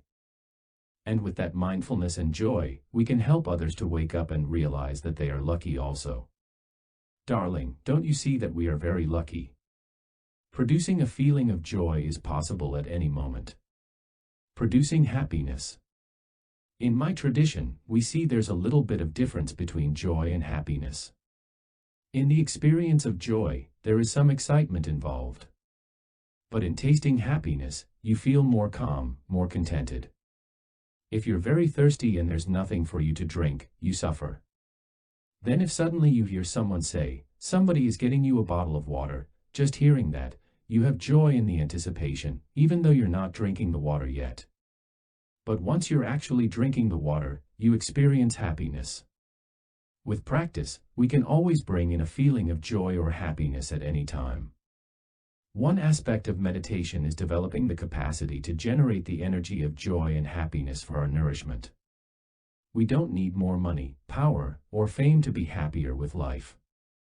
There are many people who have plenty of these things but are not truly happy. When we have freedom, insight, mindfulness, concentration, we can be happy right here and right now. Just sitting, just breathing, just taking a shower, just brushing our teeth, just walking, doing these things with mindful appreciation can be a lot of happiness already. Part of practicing well is knowing how to produce joy and happiness and keep them alive as long as we wish. Practicing with others. It's easier when we can practice with friends on the path. We can create a collective body when we practice full body meditation together. When we hear the sound of the meditation bell, for example, we know everyone is breathing, going back to themselves, and creating the energy of mindfulness. The collective energy of mindfulness is very powerful, very effective, and transformative. We can benefit from that energy and use it to help embrace our pain and our suffering. In Vietnam there's a saying, when you eat rice, you need to have soup. When you practice, you have to have friends. Practice, taking refuge. Taking refuge is the recognition and the determination to go in the direction of what is beautiful, good, and true. Taking refuge is also to be in touch with our capacity to love, understand, and see clearly. When we find ourselves in dangerous or difficult situations, or when we feel like we are losing ourselves, we can practice taking refuge. Instead of panicking or giving ourselves up to despair, we can put our trust in the power of self-healing, self-understanding, and loving within us. We call this the island within ourselves in which we can take refuge. It is an island of peace, confidence, solidity, love, and freedom. Be an island within yourself. You don't have to look for it elsewhere. We want to feel safe and protected. We want to feel calm. So when a situation seems to be turbulent, overwhelming, full of suffering, we have to practice taking refuge in the Buddha in ourselves. Each of us has the seed of Buddhahood, the capacity for being calm, understanding, compassionate, and for taking refuge in the island of safety within us so we can maintain our humanness, our peace, our hope. Practicing like this, we become an island of peace and compassion, and we may inspire others to do the same. We are like a boat crossing the ocean. If the boat encounters a storm and everyone panics, the boat will turn over. If there is one person in the boat who can remain calm, that person can inspire other people to be calm. Then there will be hope for the whole boatload. Who is that person who can stay calm in the situation of distress? Each of us is that person. We count on each other. Use this gatha to return to yourself, wherever you are, breathing in, I go back to the island within myself. There are beautiful trees within the island. There are cool streams of water, there are birds, sunshine, and fresh air. Breathing out, I feel safe. 7. Steady in the storm. If you have an unpleasant feeling, a feeling of sadness, fear, worry, or despair, you may think you don't have the capacity to return home to be in touch with that emotion, to manage and embrace it. You want to run away from it, and you have many ways to run away, like magazines, books, music, food, the internet, or busily strategizing, so you won't be in touch with your body and mind. Mind and body are alienated from each other, and this makes us sick. When some catastrophe happens, when you have a painful feeling in your body, when something isn't going well, when you have a strong emotion, mindfulness will help you to be aware of it, and you will be able to do something to soothe and calm that pain.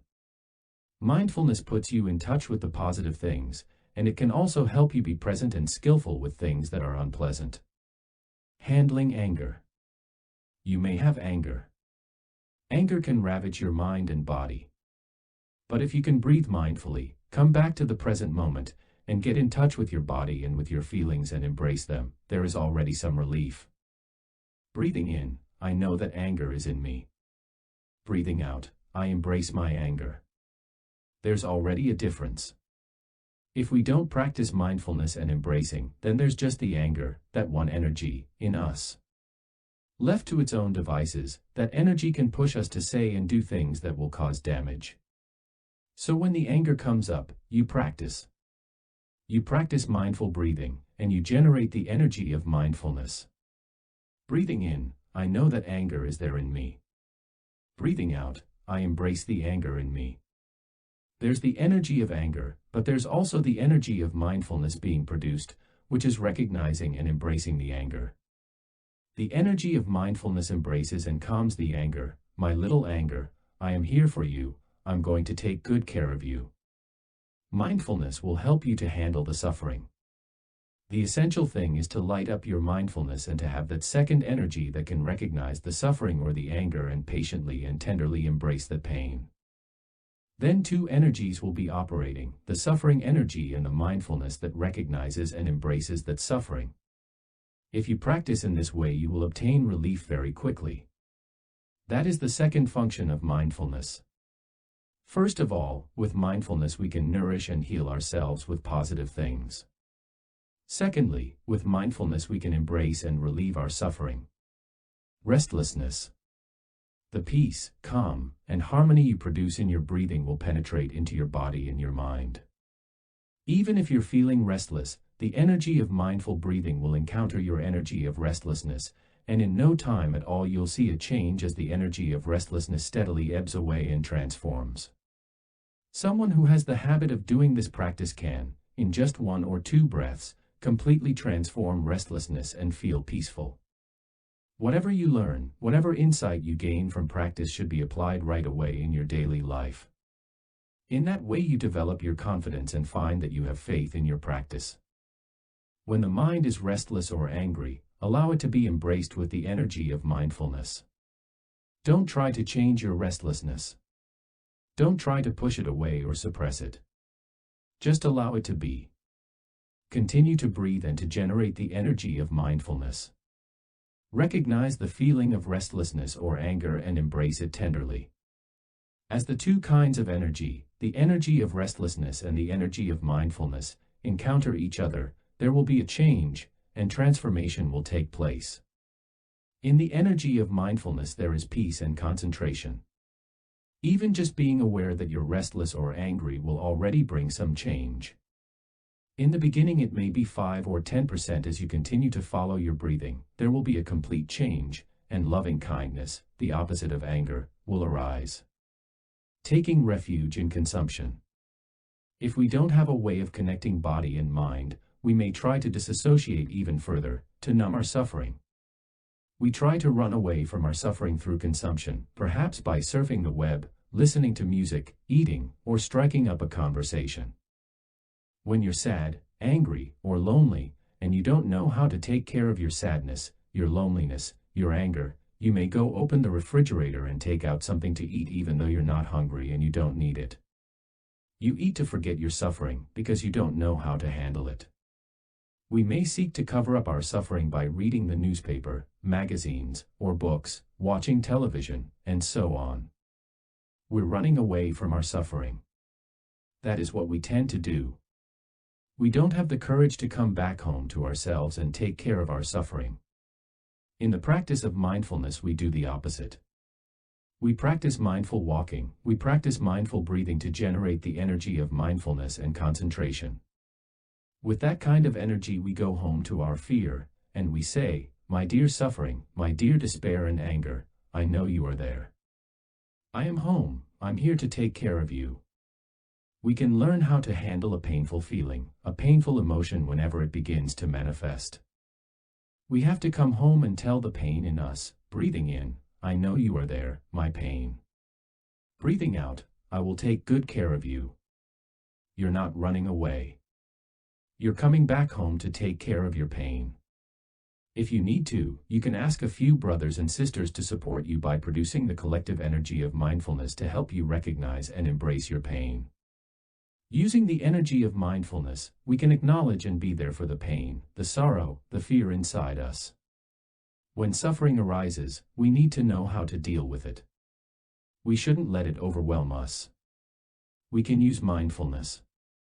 When a painful feeling arises in us, running away or suppressing it will only make it persist. We need to be present and say, "I am here for you." We need to practice mindful breathing, mindful steps to generate the energy of mindfulness. Breathing in, "I recognize my painful feeling." Breathing out, "I recognize my painful feeling." With that energy we acknowledge our suffering, our pain, and we embrace it and calm it down. Breathing in, "I embrace my painful feeling." Breathing out, "I calm my painful feeling." We come back to our body and we calm down the tension and pain in our body. When we're able to calm our body, then we can calm our feelings and our emotions. Practice belly breathing. When we have a strong emotion, we know we don't need to be afraid, because we have ways to take care of a strong emotion. We need some insight, we need some practice.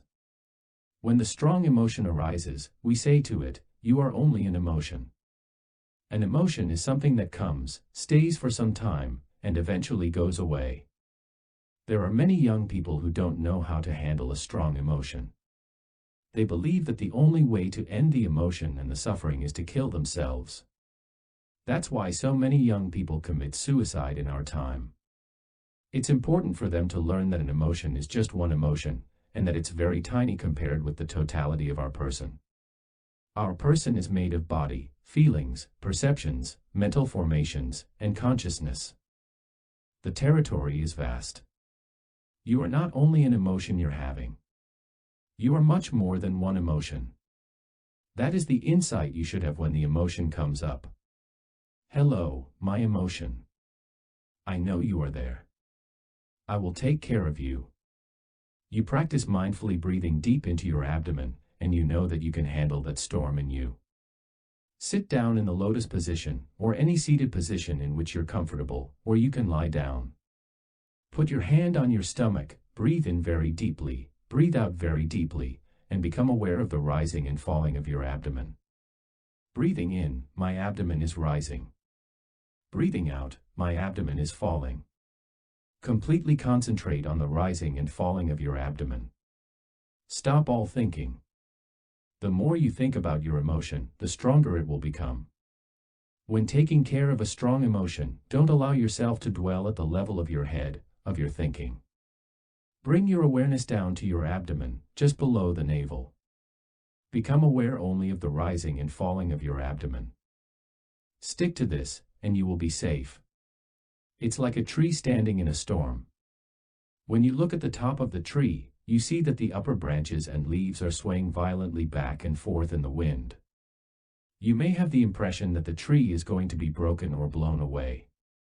But when you direct your attention to the trunk of the tree, you see that part of the tree is not swaying, you see that the tree is firmly and deeply rooted, and you have a different feeling. You know the tree is going to withstand the storm. When there's an emotional storm going on inside you, don't get stuck up there in your head where thoughts are racing through. Stop the thinking. Go down and embrace the trunk of your body, down at the level of the abdomen.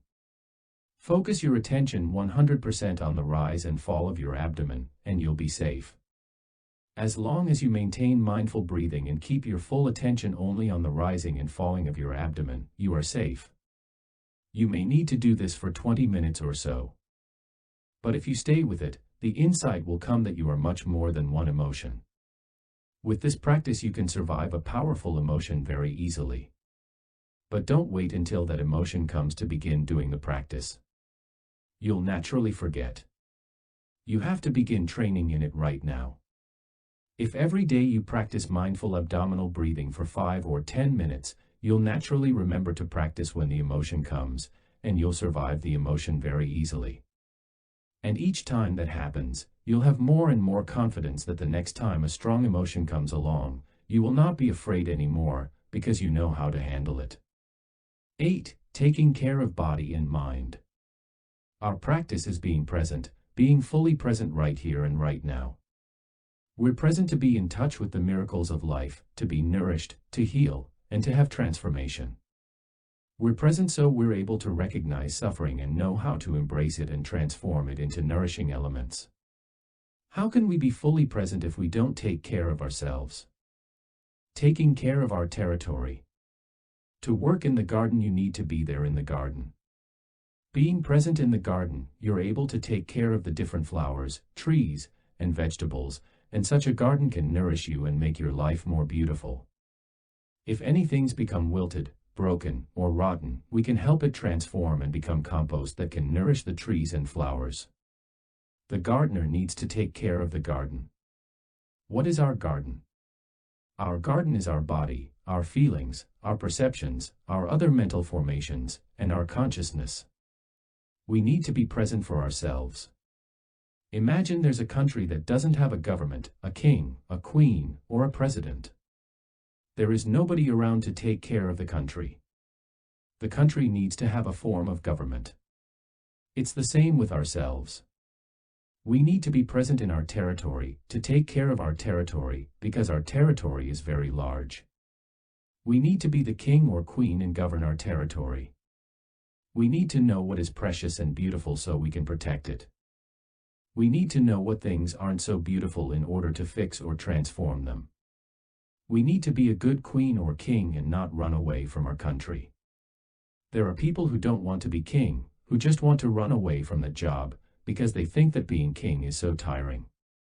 We run away by watching television, going online, listening to music, or going to parties. We don't want to return to our homeland. We are kings or queens who don't take any responsibility. We need to become aware of our responsibility, to recognize that we need to be the sovereign, return to our territory, and take care of it. We can learn the best ways to take care of our territory. Practicing mindfulness means we know how to do it. The Sutra on the Full Awareness of Breathing shows us all the essential methods with the 16 exercises of mindful breathing. Coming back to the body and taking care. First of all, we come back to our breathing and practice the first exercise. Breathing in, I know I'm breathing in. Breathing out, I know I'm breathing out. The breath is the royal road that returns us to our body. We come back to our body in order to take care of it, to decrease the stress and pain. We can learn methods for doing this, like total relaxation and following our breathing to calm our body and our feelings. Those are the first things we need to do. One in-breath can help calm down our whole body and help release the pain and tension we're holding there. During that time, our mind already returns to our body. The second exercise is to develop concentration. Breathing in, I follow my in-breath. Breathing out, I follow my out-breath. Keeping mindfulness alive while following your in-breath and out-breath all the way through is already concentration, and it makes your presence solid. Once we've returned to our body and we're truly present, we can take care of the other parts of our territory like our feelings, our emotions, and other mental formations. We breathe in and out mindfully and we recognize our entire body. Breathing in, I'm aware of my whole body. Breathing out, I'm aware of my whole body. We bring our full awareness and presence to our body as a whole. That's the third exercise of mindful breathing. The fourth exercise is, breathing in, I release the tension in my body. Breathing out, I release the tension in my body. This is a very concrete practice. When you walk mindfully, take each step in that way, with ease. Calming the body and calming the mind will bring us peace. We only need to hold solidly to the method of mindful breathing, of mindful walking, and that is something we can do. We return to our body to recognize and become aware of our body, and we release tension and calm down our body. Creating happiness. It's possible to create joy and happiness right now. Using your breathing, your steps, your mindfulness, you produce that happiness. You can also help create happiness for the person beside you. The method is very simple. Once we have become present, we're able to see that in our body and all around us there are so many conditions of happiness. This recognition is a fruit of practicing mindfulness and making ourselves present. We're able to see the conditions of happiness that are right there in front of us. Our eyes are bright, we can hear the birds sing, our body is still mobile and alive, it's not stiff like the body of a person who has died. When I'm practicing the mindful movements, the series of 10 exercises that we do daily in Plum Village, I say, oh, I'm still alive. I'm raising my arms to the sky. I feel very happy. This isn't something morbid or scary. We just become aware. Ah, I still have hands, and I'm not stiff as a board. I'm not about to be cremated. When we're aware of the conditions of happiness in that way, knowing that our legs and feet are strong, that our ears can still hear, then we see that the conditions of happiness are so plentiful. We just need to be truly present in the moment to enjoy them. That's one method of creating happiness. Another method of creating happiness is comparing our current situation with tougher situations that we could be having now, but, fortunately, we aren't. In each person's life there are times of difficulty and challenge. It might be an accident, a serious illness, or the passing away of a loved one. Sometimes we suffered as children and it was very difficult for us to find happiness. Each of us still has inside of us the impressions left by those experiences. But if right now we would bring up those images and compare them with our situation in the present moment, we can see very clearly how happiness can arise right away. We tend to take for granted the many causes for happiness that we have. We're unaware, we can't see how precious the conditions of happiness are that are available to us right now, that may not always have been there, or may not be there forever in the future. So the second method of creating happiness is bringing up the suffering that we've had in the past and comparing it with the conditions of happiness we have right now. It makes that happiness shine, you can see it more clearly. This is an art. It's very different from bringing up past suffering and being drowned in it. There are people who fought in the wars in Afghanistan or Iraq. Many of those who didn't die in the battlefield, who make it out of there alive, don't have the capacity to enjoy their good fortune to have survived, to live in the present moment once they return home. They keep returning to the past, getting themselves wrapped up in the memories of the suffering, the pain, and the difficulties that they encountered in the war, and they can't let go. In the present moment there are many things to treasure and be grateful for, many miracles, but they aren't able to be in contact with them. So there needs to be a family member, a friend, or a therapist, who can help remind them that what they're thinking of is no longer happening now, help them pull themselves out of the past so they can be in contact with the present moment. Why must we keep on locking ourselves away in the prison of the past? We need to return to the present moment, to be in contact with the miracles that are here in the present moment so that we can live. We shouldn't be tied down by the past. When we use the practice of comparing, it's a different situation.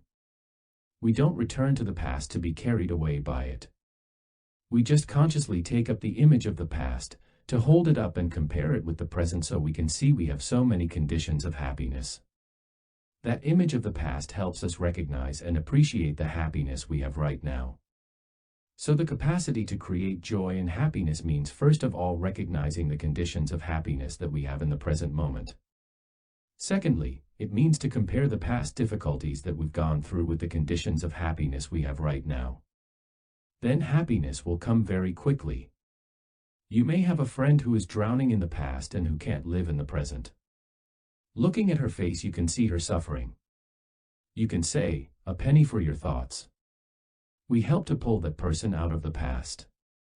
"Oh, today it's such a beautiful day, it's like spring has come." It can help take that person out of the past so she can be in contact with the miracles of life in the present moment. We can create joy and happiness for ourselves as well as for another person. That's not something very difficult. We just need some practice.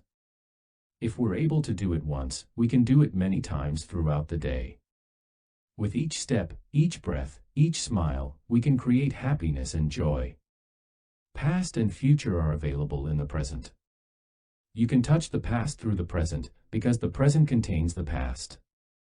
You can even change the past. The wounds and suffering of the past linger on in you today, and you may touch them and transform them. We can transform the future also. With the insight of non-discrimination, you can see that the future is here in the present. You can see that your children and grandchildren are already there inside you, even if they haven't been born yet. When you look at a lemon tree in winter, it doesn't yet have leaves, blossoms, or lemons. But looking deeply, you can see the presence of the leaves, blossoms, and lemons in the lemon tree. When you look at a young man or woman who has no children yet, you know their children are already there in him and in her. You're in touch with the future. The future and the past are fully there in the present. With the energy of mindfulness, concentration, and insight you have access to the past and the future. We can train ourselves to see things in this way. It may seem strange at first, but we have to train ourselves to see things in the light of interconnectedness and interbeing, in the light of emptiness, non-self, and non-discrimination. A story about the Dharma body. Dharma is a word for Buddhist teachings. The practice energy you generate is also called your Dharma body, Dharmakaya. One day the Buddha visited his disciple Vaikali as he was dying. The Buddha wanted to help him die peacefully. He asked, "Vaikali, do you regret anything?" Vaikali said, "No, I don't regret anything. I am very satisfied with the life of a monk. I only regret that I'm so sick I can't go to Vulture Peak to sit in front of you and look at you as I listen to your Dharma talk." Vaikali was very attached to the Buddha. One time he even had tried to commit suicide because the Buddha wouldn't allow him to be his attendant. The Buddha had seen that there was a little bit too much attachment. But finally the Buddha was able to help him let go, and he practiced well as a monk. The Buddha said, "Vaikali, this physical body of mine is not important. It will disintegrate one day. It is my Dharma body that is important. My Dharma body will continue for a long time. My Dharma body is already in you and in many other people. Every one of us has a physical body that will disintegrate. But we also have our Dharma body, the body of our practice. If our Dharma body is solid, is good, we don't have to be afraid of anything, because with our Dharma body we can resolve many difficulties. Every one of us should nourish our Dharma body so that it becomes solid and strong. Living Dharma. When we develop our Dharma bodies, we can deal with the difficulties that arise in our lives. Everyone should have a spiritual dimension in his or her life. If our Dharma body isn't yet solid enough, we have to try to help it grow. We do this by applying into our daily life the things that we have learned. When we walk in such a way that we can produce joy, happiness, and peace. When we observe, we look in such a way that compassion is there in our look. Compassion and understanding should be there whenever we work with someone, whenever we speak or listen to someone. By practicing like this, our Dharma body grows. We can help each other by nourishing the Dharma body in each other. The Dharma should be the living Dharma. When you breathe in, if your in-breath has mindfulness, concentration, and insight, if your in-breath can produce joy, then that is the living Dharma. You don't say anything, and yet that is the Dharma. You're giving a Dharma talk without any words, because you're breathing in properly and generating peace, joy, and concentration. The living Dharma is different from the spoken Dharma and the written Dharma. The written Dharma and the spoken Dharma are really only there to help us generate the living Dharma. We should live our daily life in such a way that the living Dharma always inhabits us every moment. Brushing our teeth, taking a shower, cooking our breakfast, we do these things in such a way that the living Dharma is with us all the time. We have mindfulness, concentration, insight, joy, peace, happiness, and the capacity to handle pain. We need the living Dharma. When we practice mindfulness, we can find many ways to make the living Dharma present with us in our daily life. The physical body. I know that my physical body is not going to last very long. But I also know that my Dharma body is strong enough to continue. Sitting here I can see my Dharma body in China, Vietnam, Indonesia, and many other places. Anytime someone takes the teachings of Plum Village and shares them with others, I am there. Everywhere, my friends are practicing walking mindfully, breathing mindfully, smiling, and generating joy and peace. So my Dharma body is going to last a very long time. Consider the Dharma body of the Buddha. The Buddha is still here, available. If you want to get in touch with the Buddha, it's easy. Just by breathing in and out mindfully a few times, you can touch the Buddha in the here and the now. Each of us is a cell of a larger communal body, and each of us is at the same time a cell of the Buddha body. It's wonderful to be a cell in the body of the Buddha. You don't have to go out looking for the Buddha anywhere else. You're already a cell in the Buddha body. Rejoice. Practice touching the earth. The practice of touching the earth, also known as bowing deeply or prostrating, helps us return to the earth and to our roots, and to recognize that we are not alone but connected to a whole stream of spiritual and blood ancestors. We touch the earth to let go of the idea that we are separate and to remind us that we are the earth and part of life. When we touch the earth we become small, with the humility and simplicity of a young child. When we touch the earth we become great, like an ancient tree sending her roots deep into the earth, drinking from the source of all waters. When we touch the earth, we breathe in all the strength and stability of the earth, and breathe out our suffering, our feelings of anger, hatred, fear, inadequacy, and grief. The 5 earth touchings. To begin this practice, join your palms in front of your chest in the shape of a lotus bud. Then gently lower yourself to the ground so that your shins, forearms, and forehead are resting comfortably on the floor. While touching the earth, turn your palms face up, showing your openness. Breathe in all the strength and stability of the earth, and breathe out to release your clinging to any suffering.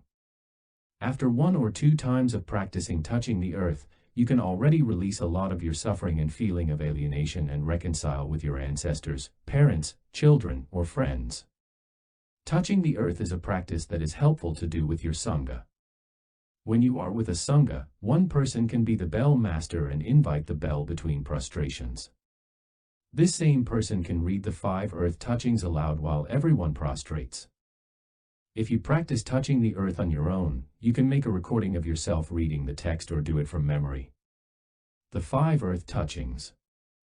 1. In gratitude, I bow to all generations of ancestors in my blood family. I see my mother and father, whose blood, flesh, and vitality are circulating in my own veins and nourishing every cell in me. Through them I see my 4 grandparents.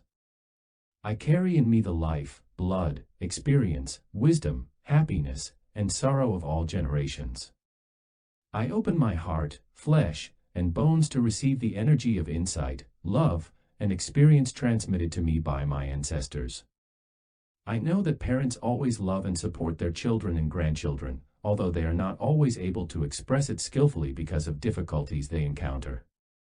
As a continuation of my ancestors, I allow their energy to flow through me and ask for their support, protection, and strength. 2. In gratitude, I bow to all generations of ancestors in my spiritual family. I see in myself my teachers, the ones who show me the way of love and understanding, the way to breathe, smile, forgive, and live deeply in the present moment. I open my heart and my body to receive the energy of understanding, loving kindness, and protection from the awakened ones, their teachings, and the community of practice over many generations. I vow to practice to transform the suffering in myself and the world, and to transmit their energy to future generations of practitioners. 3. In gratitude, I bow to this land and all of the ancestors who made it available. I see that I am whole, protected, and nourished by this land and all of the living beings that have been here and made life worthwhile and possible for me through all their efforts.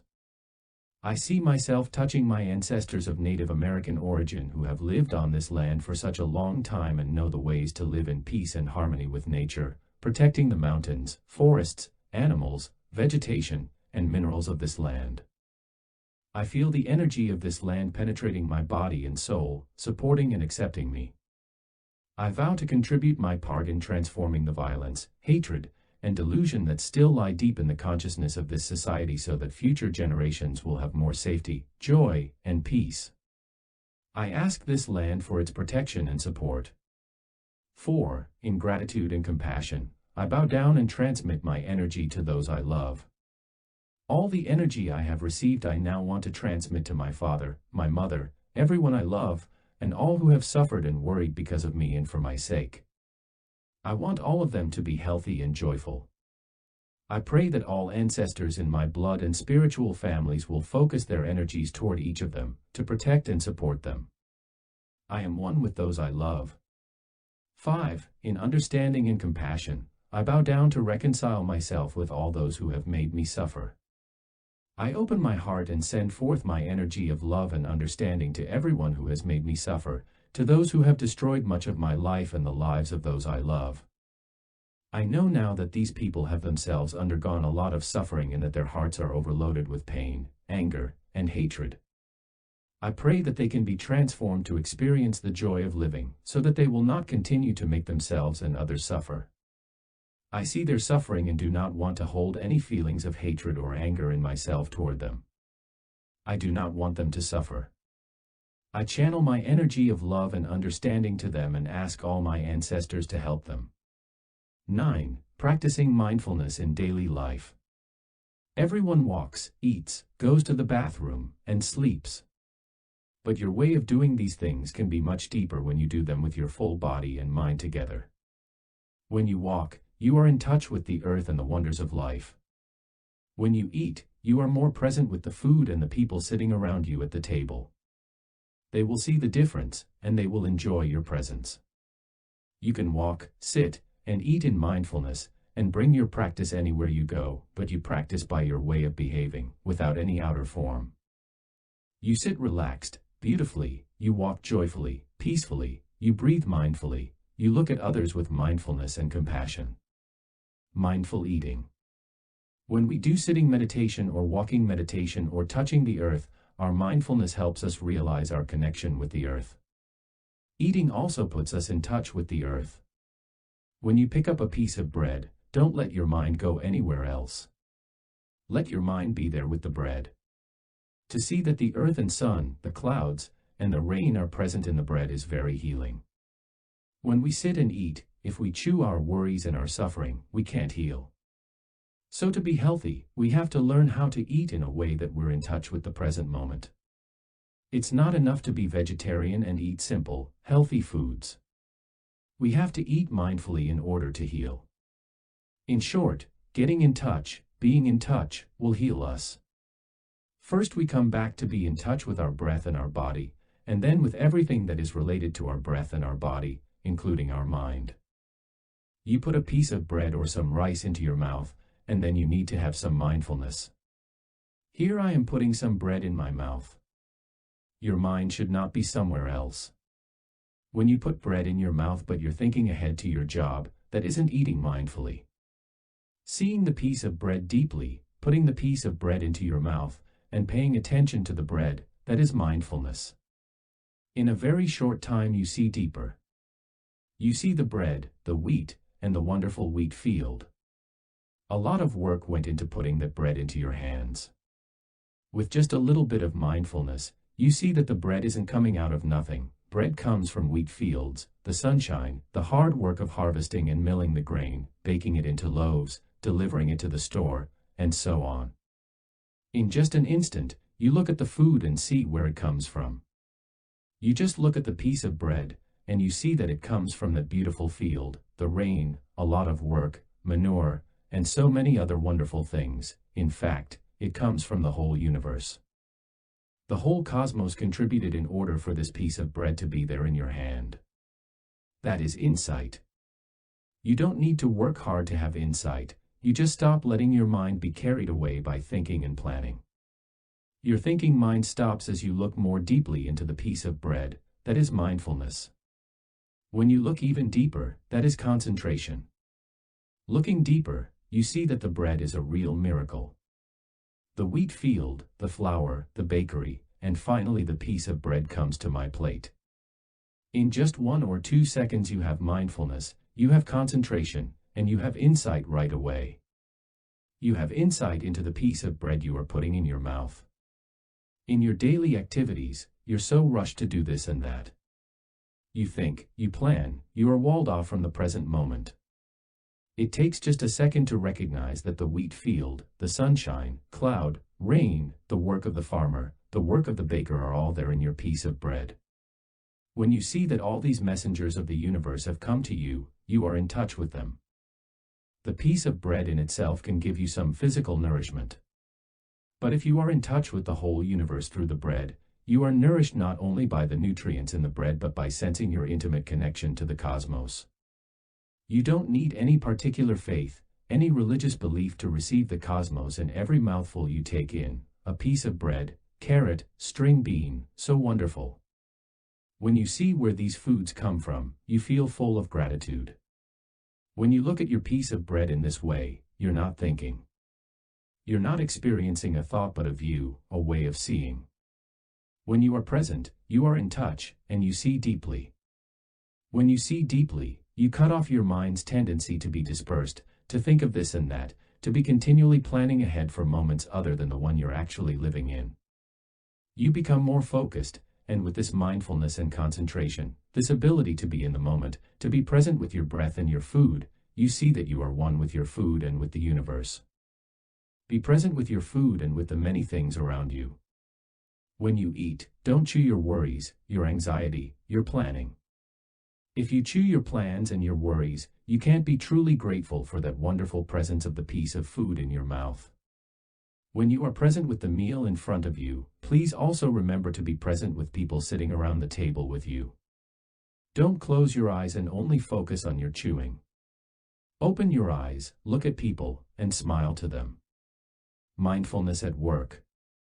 We need joy and happiness and peace to nourish us, and to help us transform the suffering in ourselves. When there is pain, anger, sorrow, or fear, we need to have enough of the energy of mindfulness, peace, and joy to handle the energy of pain in us. The two kinds of practice go together: how to generate peace, joy, and happiness, and how to handle a painful feeling. When we talk with each other, we don't want to just sit and tell each other of our suffering and allow the suffering to overwhelm us. In a discussion about difficult things, the collective energy of mindfulness should be strong. When someone shares her suffering and asks the whole group to recognize and embrace her suffering, everyone should be able to use mindfulness and concentration to help her embrace her suffering. If we can do that, there will be transformation and healing, not only in that person but also in the rest of us who listen. Inside us there may be very much the same kind of pain. But we don't allow the energy of suffering to overwhelm us, we're not victims. We can generate the energy of mindfulness, concentration, insight, and peace in order to recognize and embrace the pain in the other person and in ourselves. So if you lead a meeting, you should know how to conduct the discussion in such a way that we all learn and transform, even when someone suffers and asks us for help. Practicing mindful speaking and listening, we can profit from the collective energy of the group. There are times when we're working, we're lonely, or we're sick, and we lose our way. At such times we have to return to the earth to be nourished. If you work inside a building, taking steps outdoors, if only for a few minutes, can help you touch the earth and get in touch with more of yourself. When you open the door and go out into the fresh air, you're in touch with the air and the earth. Each step outdoors is a step in freedom. You have entered the world of meditation. You don't have to be in a meditation center to be in the world of meditation. Every step is a step of mindfulness, of practice. When your coworkers see you walking like that, they'll be reminded to be aware of their own way of walking. Every step placed on Mother Earth can bring us a lot of happiness. Even if we can't go outdoors, we can be in touch with the earth whether we're at home or at our workplace. The floor may be made of wood or of bamboo. If we take each step mindfully, we're in touch with the wood, we are in touch with the bamboo, and we are in touch with ourselves. Whatever the floor is made of, it came from the earth, so when we make steps on it, we're making steps on the earth. When living our daily lives, we need to live not only with our minds, but also with our bodies. Body and mind are not two separate entities. They're always together. We need to be present to both our body and our mind. As you go about your day, you may forget that you have a body. Are you truly alive during those hours? Or are you alienated from your body, your mind not with your body, during that time? We need to practice going back to our breathing and coming back to our body as much as we can during the day. In Plum Village, we like to use a free downloadable program that sounds a bell of mindfulness on our computers. Every 15 minutes when you hear the bell, listen and stop working. Breathe in, go back to your body, and remember that you have a body. When you come home to your body, you may recognize that it's tense. With just a few in and out breaths you can release the tension in your body. Then you can go back to work refreshed. It's a good idea to put a bell on your computer to sound every 15 minutes, so you can make it a habit to stop whenever you hear the bell and not just keep on working. Saying, breathing in, I'm aware that I have a body, helps the body calm down. When I led a retreat for 600 people at Google, I suggested this practice to them, because some of their staff work more than 12 hours a day on the computer. Living simply in the present moment. When we're working, whether we're putting tiles on the roof, preparing a meal, working in the garden, or whatever we're doing, we can be happy. We can be happy in our daily lives. Cooking, sweeping, and cleaning the toilet are all enjoyable things to do. There are people who think, how can I possibly enjoy cleaning the toilet? But imagine how life would be if you didn't have a toilet. When I was a child in Vietnam, we didn't have a toilet. None of the houses had toilets. When I was a novice, we didn't have a toilet. Can you imagine that? A monastery with 100 people living there, and not one toilet. We survived just fine. Around the temple there were hills covered in bushes, and we just went up on the hill. We were like the deer or rabbits, going outside instead of in a toilet. If you wanted to evacuate your bowels, you had to go up the hill. Don't expect that you'll have toilet paper when you go up there. There were no rolls of toilet paper up on the hill. You had to take dry banana leaves with you or use the leaves that were up there. When you had finished, you went to the stream to clean yourself. We didn't have plumbing for tap water, we didn't have electricity, we didn't have a toilet. I lived in that situation and, in fact, I was very happy. Could you be happy in that situation? At that time there were only 25 million people in Vietnam. Now there are 99 million people in Vietnam. Now we have toilets, it's a great happiness. That's why cleaning the toilet is happiness, it's not something degrading. When we have mindfulness, having a toilet to clean is enough to make us happy. Our practice is to enjoy the kind of happiness whatever we do. Cooking is happiness, because we have food, we have a kitchen, we have a stove right there. Sweeping is happiness. Washing dishes is happiness. We have the right and the capacity to be happy at every moment. If we can do that, we don't need to stress ourselves by trying to attain anything else. Happiness is in the present moment. Once we had a retreat in New York at which there were a number of retreatants from Quebec. One of them later wrote to me and confessed that he initially tried to get out of the working meditation he'd been assigned. When I first arrived, I was so irritated. I saw that the French-speaking retreatants had been assigned to clean the toilets. So he pretended not to know French, even though he came from Canada and knew French very well. He signed up with one of the English-speaking groups. But he couldn't escape his conscience, and finally he decided to join the toilet cleaning group. While cleaning the toilets, he suddenly realized that it wasn't so bad, the camaraderie in the group was enjoyable and it was actually fun to work together. When you practice mindfulness in your daily life, you can always have happiness. You sit, you can be happy, you walk, you can be happy, you lie down, you can be happy, drinking, you can be happy, cleaning, you can be happy, cooking or washing the clothes is also a source of happiness. Practicing mindfulness is not hard labor. While working, you have joy and happiness. Whatever you do, the wonderful things and the supposedly unsavory tasks, when you're fully present and you look at things more deeply, you can enjoy everything. We can have the joy and happiness of the practice in our daily life. The source of this happiness is our own mindfulness and concentration. It doesn't come from anywhere else. If we can produce mindfulness, concentration, and insight, we can have happiness. When we're fully present, our thoughts aren't wandering around in the past or in the future. We're not being carried away by problems, worries, sadness, or other matters in the present. When we walk, our mind is there with our walking body. Our mind is staying with our body because we have taken hold of our breathing and our steps. We are aware that we are breathing, that we are making steps. That is mindfulness. The method of the Buddha is very scientific. It takes care of the mind and the body at the same time, and it understands that mind and body inter and contain each other. We have to do the basic practices for ourselves.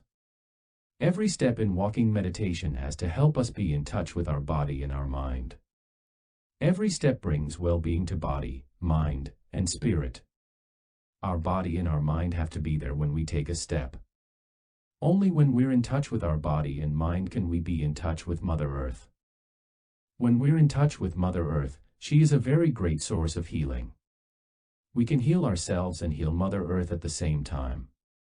Practice walking meditation. Your steps and your breath are two very effective means to help you be in control of your body and mind, especially the strong negative emotions that can carry you away and take away your freedom. Your breath and your steps can help you come back to the present moment. There is peace in the present moment. You bring your mind back to your body, and when body and mind are united, you're truly present for the moments of your life and you're the sovereign of your body and mind. The practice is to be mindful of your breath and your steps so that you can be truly present in every moment of your life and have sovereignty over your kingdom, the kingdom of your 5 skandhas of body, feelings, perceptions, mental formations, and consciousness. Then when you want to speak or act, you'll express yourself mindfully, and you'll be able to listen deeply and understand the difficulties and joys of another person. When I practice mindful breathing and mindful walking, it brings me a lot of happiness. Walking in a relaxed, peaceful way, healing can take place in body and mind. Let your in-breath and out-breath heal you. Let your steps heal and nourish you. Wherever we walk, we can practice walking meditation. Many times a day we have to walk from one room to another, from the car to the office, or from the bus stop to the house. Each time is an opportunity to use mindful walking to stop, relax, and be peaceful. When I walk, I sometimes like to use gathas, practice poems. One poem I use is, "I have arrived. I am home." It's a wonderful verse to practice during walking meditation. I have arrived. I am home. In the here, in the now. I am solid. I am free. In the ultimate, I dwell. I adapt the verses by adding or taking away words in order to make the lines fit the rhythm of my step and my breath. Usually our in-breath is a little bit shorter than our out-breath. Breathing in, we might take 2 or 3 steps and say, arrived, arrived. It means we have arrived in the here and the now where life is available, and we don't want to run anymore. We have run all our lives. Now we decide to live our lives properly. Every step brings us home to the here and the now so we can touch life deeply. The natural world is here, the cosmos is here, we are here, everything concerning life is here in the present moment. Breathing out, we might make 3 or 4 steps and say, home, home, home. This isn't a declaration, it's a realization. What's essential is that you feel at home. I am home means I'm not running anywhere anymore, my home is in the here and the now. The past is no longer here, the future has not yet come, the present moment is the only moment we can live. Every breath and every step brings us home to the present moment. As your breathing becomes slower and more relaxed, you may take more steps for each in-breath and out-breath. As you breathe in, you can say, I have arrived. I have arrived. And as you breathe out, you might say, I am home, home, home. You can adjust any practice poem to go with the rhythm of your steps. After practicing with arrived home for a while, you can switch to here now. I am solid. I am free means that when you breathe in and make a step, you dwell solidly in the here and the now. You're not being pulled away by the past or the future. You're solid and you walk as a free person on our beautiful planet, enjoying the here and the now. Mindful walking puts us in touch with the wonders of life. The body is a wonder of life, the trees, the sunshine, the planet Earth, and the sun, our star, are all wonders. When you're in touch deeply, you can go further and touch the ultimate. In the ultimate, I dwell. Touching the historical dimension deeply, using the energy of mindfulness and concentration, you can touch the ultimate dimension. When you touch one thing with deep awareness, you touch everything. When you touch one moment deeply, you touch all moments. Touching the present moment deeply, you touch the past and the future. When you drink a cup of tea deeply, you touch the present moment and you touch the whole of time. Through meditation, we see that the historical and ultimate dimensions are one. While living in the world of the historical dimension, we can touch the ultimate at the same time. Learning to stay in touch with the ultimate dimension, with nirvana, we feel a great relief. You can use gathas when you do running meditation. Breathing in, you might make 4 steps, and breathing out 5 steps. You can always adjust whatever poem you choose. The main point is to dwell peacefully in the meaning of the poem in the present moment. Don't let your mind go far away, and don't try to be a poet and forget the practice. The practice is to cut the dispersion and dwell in the present moment. When you walk, know that you're walking. Don't think about arriving anywhere. Know that you're putting your feet on the earth. When an irritation arises, simply recognize it and say, hello, my irritation, I know you are there. Say hello and goodbye, and come back to your steps. It's also wonderful to do walking meditation with children. They enjoy it very much and they come to know that mindful walking can be a calming refuge when they're upset or overcome by strong emotions. We can take the hand of a child as we walk. The child receives our steadiness and concentration, and we receive the child's innocence and joy in living. The child may want to run ahead from time to time and then come back to rejoin the walk. Whenever I do walking meditation, I'm aware that I don't do it for myself alone. I know that every step I take will profit everyone, my ancestors, my students, my friends, and the world. Whatever you can do for yourself, you're also doing for other people. When you take good care of yourself and reduce the suffering in yourself, you are helping other people. When you're able to generate peace with every step, the whole world profits.